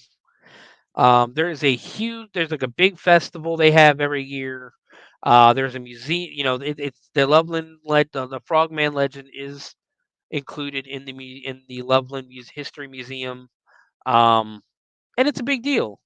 And if you have what is it, Scarebox, I think, or Screenbox on Amazon or Screenbox in general, they did just release a movie about the Frogman. It's fictional, of course, and it's a horror movie, but they did just release one. But let's go ahead. It's a beloved figure here down in Loveland, though. So we're gonna do our best to describe what's going on down there. This will be our final cryptid of the week. We've gone really long on this. This is probably the longest episode I've done. But according to local legend, the Loveland Frog Man was an enormous frog-like creature that lived in Loveland, Ohio, measured approximately 4 feet tall and walked on 2 feet. The frogman was first spotted in 1955 when a traveling salesman was driving through Loveland streets late at night and spotted 3 large, strange figures standing in the road before him. Each of the figures was approximately 4 feet in height, with strange leathery skin and, stranger still, frog faces. The salesman made a quick escape, and his reports made their way into local lore. Naturally, there are many variations to the story, such as the creatures varying in height and being spotted in the shadow of a bridge. Most dramatically, in one version, a frog was seen holding a glowing wand above his head, which rained down a parabola of sparks. Basically, that I've read a couple of articles about it because one of the sightings, one of the stories say that he had the wand above his head that they could control electricity. I don't see that. I don't see that being true. One of the most intriguing cases encountered is that of the Loveland frogmen or Loveland lizards, as they're called sometimes. The story of these unique creatures begins. Okay, we already did that. Lonely stretch of road that runs along the Miami River in Claremont County, just on the outskirts of a small town known as Loveland, Ohio. A little more in-depth stories with this one. That's why I put it in here. At approximately 3:30 a.m., a businessman named Robert Honeycutt claimed to have witnessed three bipedal quasi-reptilian entities congregating by the side of the road. The man pulled his car to the curb and observed these creatures for what he estimated to be about 3 minutes. During this time, he noticed that these strange beings stood between 3 and 4 feet tall, were covered with gray leathery skin, and had webbed hands and feet. Their most distinguishing characteristic, however, was their distinctly frog like heads, which the man claimed bore deep wrinkles where their hair should have been. Just as the man was about to steal away, one of the creatures suddenly held what the witness could only describe as a wand above its head. The anonymous source further claimed that sparks spewed out of the end of the device, and he left post haste. Thus begins the bizarre legend of the Loveland Frogman. This tale would be fascinating enough if it ended there, but the two most significant encounters in this case, and indeed two of the most significant encounters in the annals of cryptozoology, were yet to come. While there were occasional reports for decades, the beast was most famously spotted in 1972 and quickly entered the public consciousness after the strange reports were backed up by a serving police officer. According to the official police reports, on March 3rd, 1972, Officer Ray Shockey was driving on patrol by the Little Miami River when a huge creature ran in front of his vehicle. At about 1 a.m. on March 3rd, 1972, nearly 17 years after the first report, the same story. Why did I do this? He was traveling along Riverside Road, heading towards Loveland when he saw something that would forever change his life. The officer claimed that he was driving slowly due to the substantial amount of ice on the road when he saw what looked like a dog by the curb. Suddenly, the animal darted in front of the cruiser, forcing the officer to slam on the brakes in order to avoid a potential collision with the creature. Once the police cruiser came to a halt, its headlights fell upon the prone animal, and at this point, the officer described something that seems literally too bizarre to be true. In the span of seconds, this crouched frog like creature stood on two legs, stared back at the policeman, then scrambled over the guardrail and scurried down the embankment, finally disappearing into the Ohio River. The officer question The officer in question described the creature as being 3 to 4 feet tall and weighing in the area of 50 to 75 pounds. Hold on one second. He also claimed that its skin had a leathery texture and that the animal's features resembled those of a frog or lizard. Another officer investigated the scene later that evening. He saw no sign of the creature, but reported that there were distinct scratch marks on the guardrail where the animal purportedly crossed. The second sighting occurred 2 weeks later, while police officer Mark Matthews had an encounter of his own. According to the report, Officer Matthews, while driving into Loveland, spotted what he believed to be an injured animal lying on the pavement. Matthews climbed out of his cruiser with the intention of removing the carcass from the already ice-slicked road, when the creature abruptly lurched upwards into a crouched position. Taken aback by the frogman's reptilian visage, Matthews unholstered his revolver and took a shot at the creature, which then proceeded to hobble over to the side of the road and step over the guardrail, all the while keeping a watchful eye on the trigger-happy officer. Matthews, frogman, matched the first officer's description down to the last detail, with the exception of a tail, which was absent in early reports. This is the Ron Schaffner. I don't think I've talked about him yet, but this is the his description, his sketch. I don't what the officers said they seen. Um, but in the years which have followed these events, Officer Matthews has reneged somewhat on his tale. He now claims that the animal in question was nothing more than a large iguana, which escaped from its owner. He further insists that the only reason he shot at the creature was to help confirm a fellow officer's story, a story which was, of course, being met.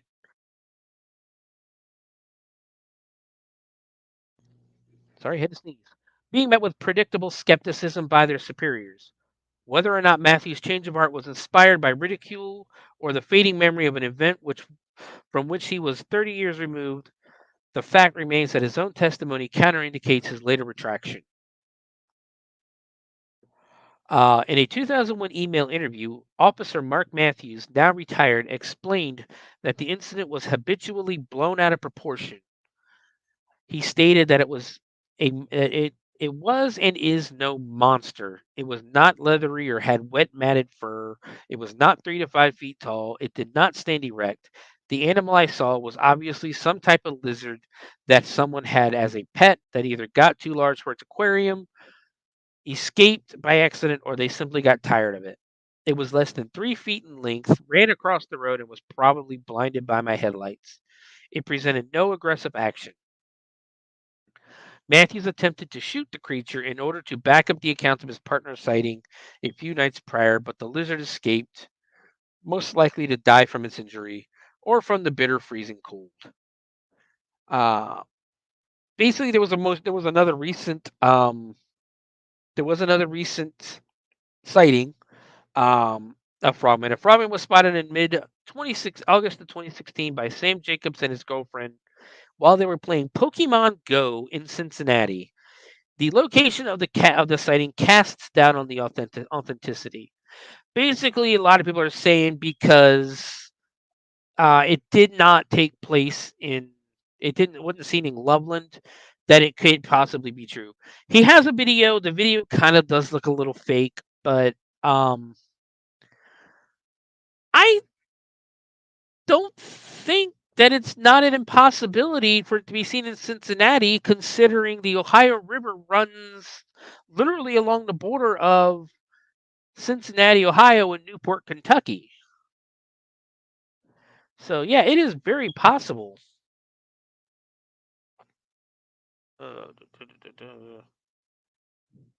See if there's anything else on here. Okay, so it was actually St. Patrick's Day when Officer Matthews shot the frogman, iguana, whatever you want to call it. But I believe that's gonna do it. That's gonna do it for this episode. I hope everybody enjoyed the Cryptids of Ohio. I enjoyed putting this episode together. I really do hope everybody does enjoy it because I want to do this again. I enjoy doing it. Hopefully next time some Raz can join me or somebody can join me. I know Raz is under the weather, so I hope you feel better, buddy. But I hope we can get some people on to make it a little more interested in me just sitting here talking about the cryptids and that.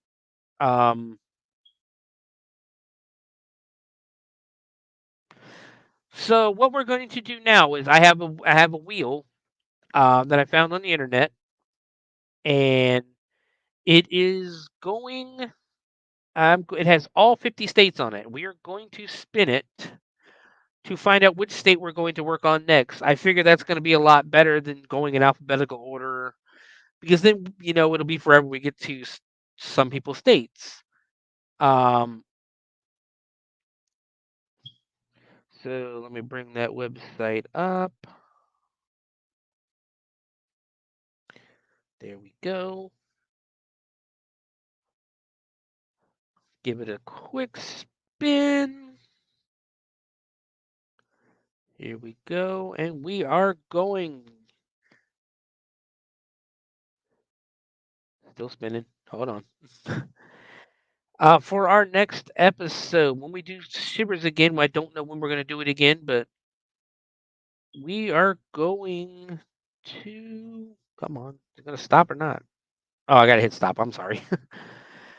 We're going to the New England. We're going to Vermont. So that'll be our next episode of Shivers, possibly next month. I think I'm going to do this once a month like I had planned to do it before. Like I planned on doing it before. I had moved over here to the Owl Light Network, which I am still very excited to be part of. But guys, I hope you guys enjoyed this episode. Enjoyed learning about the Cryptids of Ohio. You can find me on every platform: Twitter, Facebook, and YouTube at the Bloody Binge Movie Podcast. You can if you have any. Next week we will be going back to our normal format. We will be doing movies. I haven't decided the movie yet. But if you have any suggestions, feel free to email them to me at the Bloody Binge Podcast. Or, I'm sorry, bloodybinge@gmail.com. You can email any just want to talk to me, want to email or anything like that. Feel free. Bloodybinge@gmail.com. Send in your movie suggestions. What do you want to see covered on the show? If you are from Vermont and you wish to send in some stories or sightings of cryptids in your area, feel free. Again, Bloody Binge at the Bloody Binge. I'm sorry, it is just Bloody Binge. BOLO or I can't spell. Let me slow down. BLOODYBINGE @gmail.com. You can also find me on Twitch playing games very badly under Sewer Dweller 78. You can also find me on Facebook at Stephen Henderson, STEPHAN Henderson.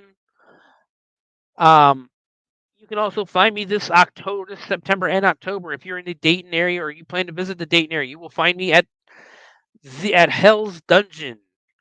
I am a scare actor there, working with everybody.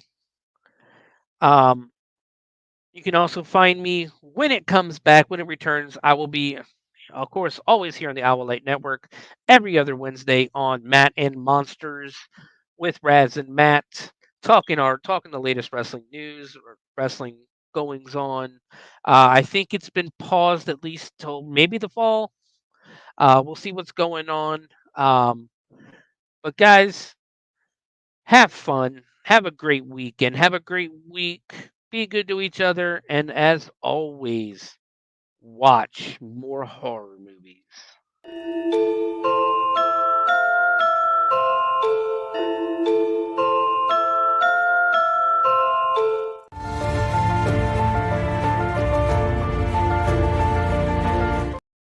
Sorry, I hit the wrong video there.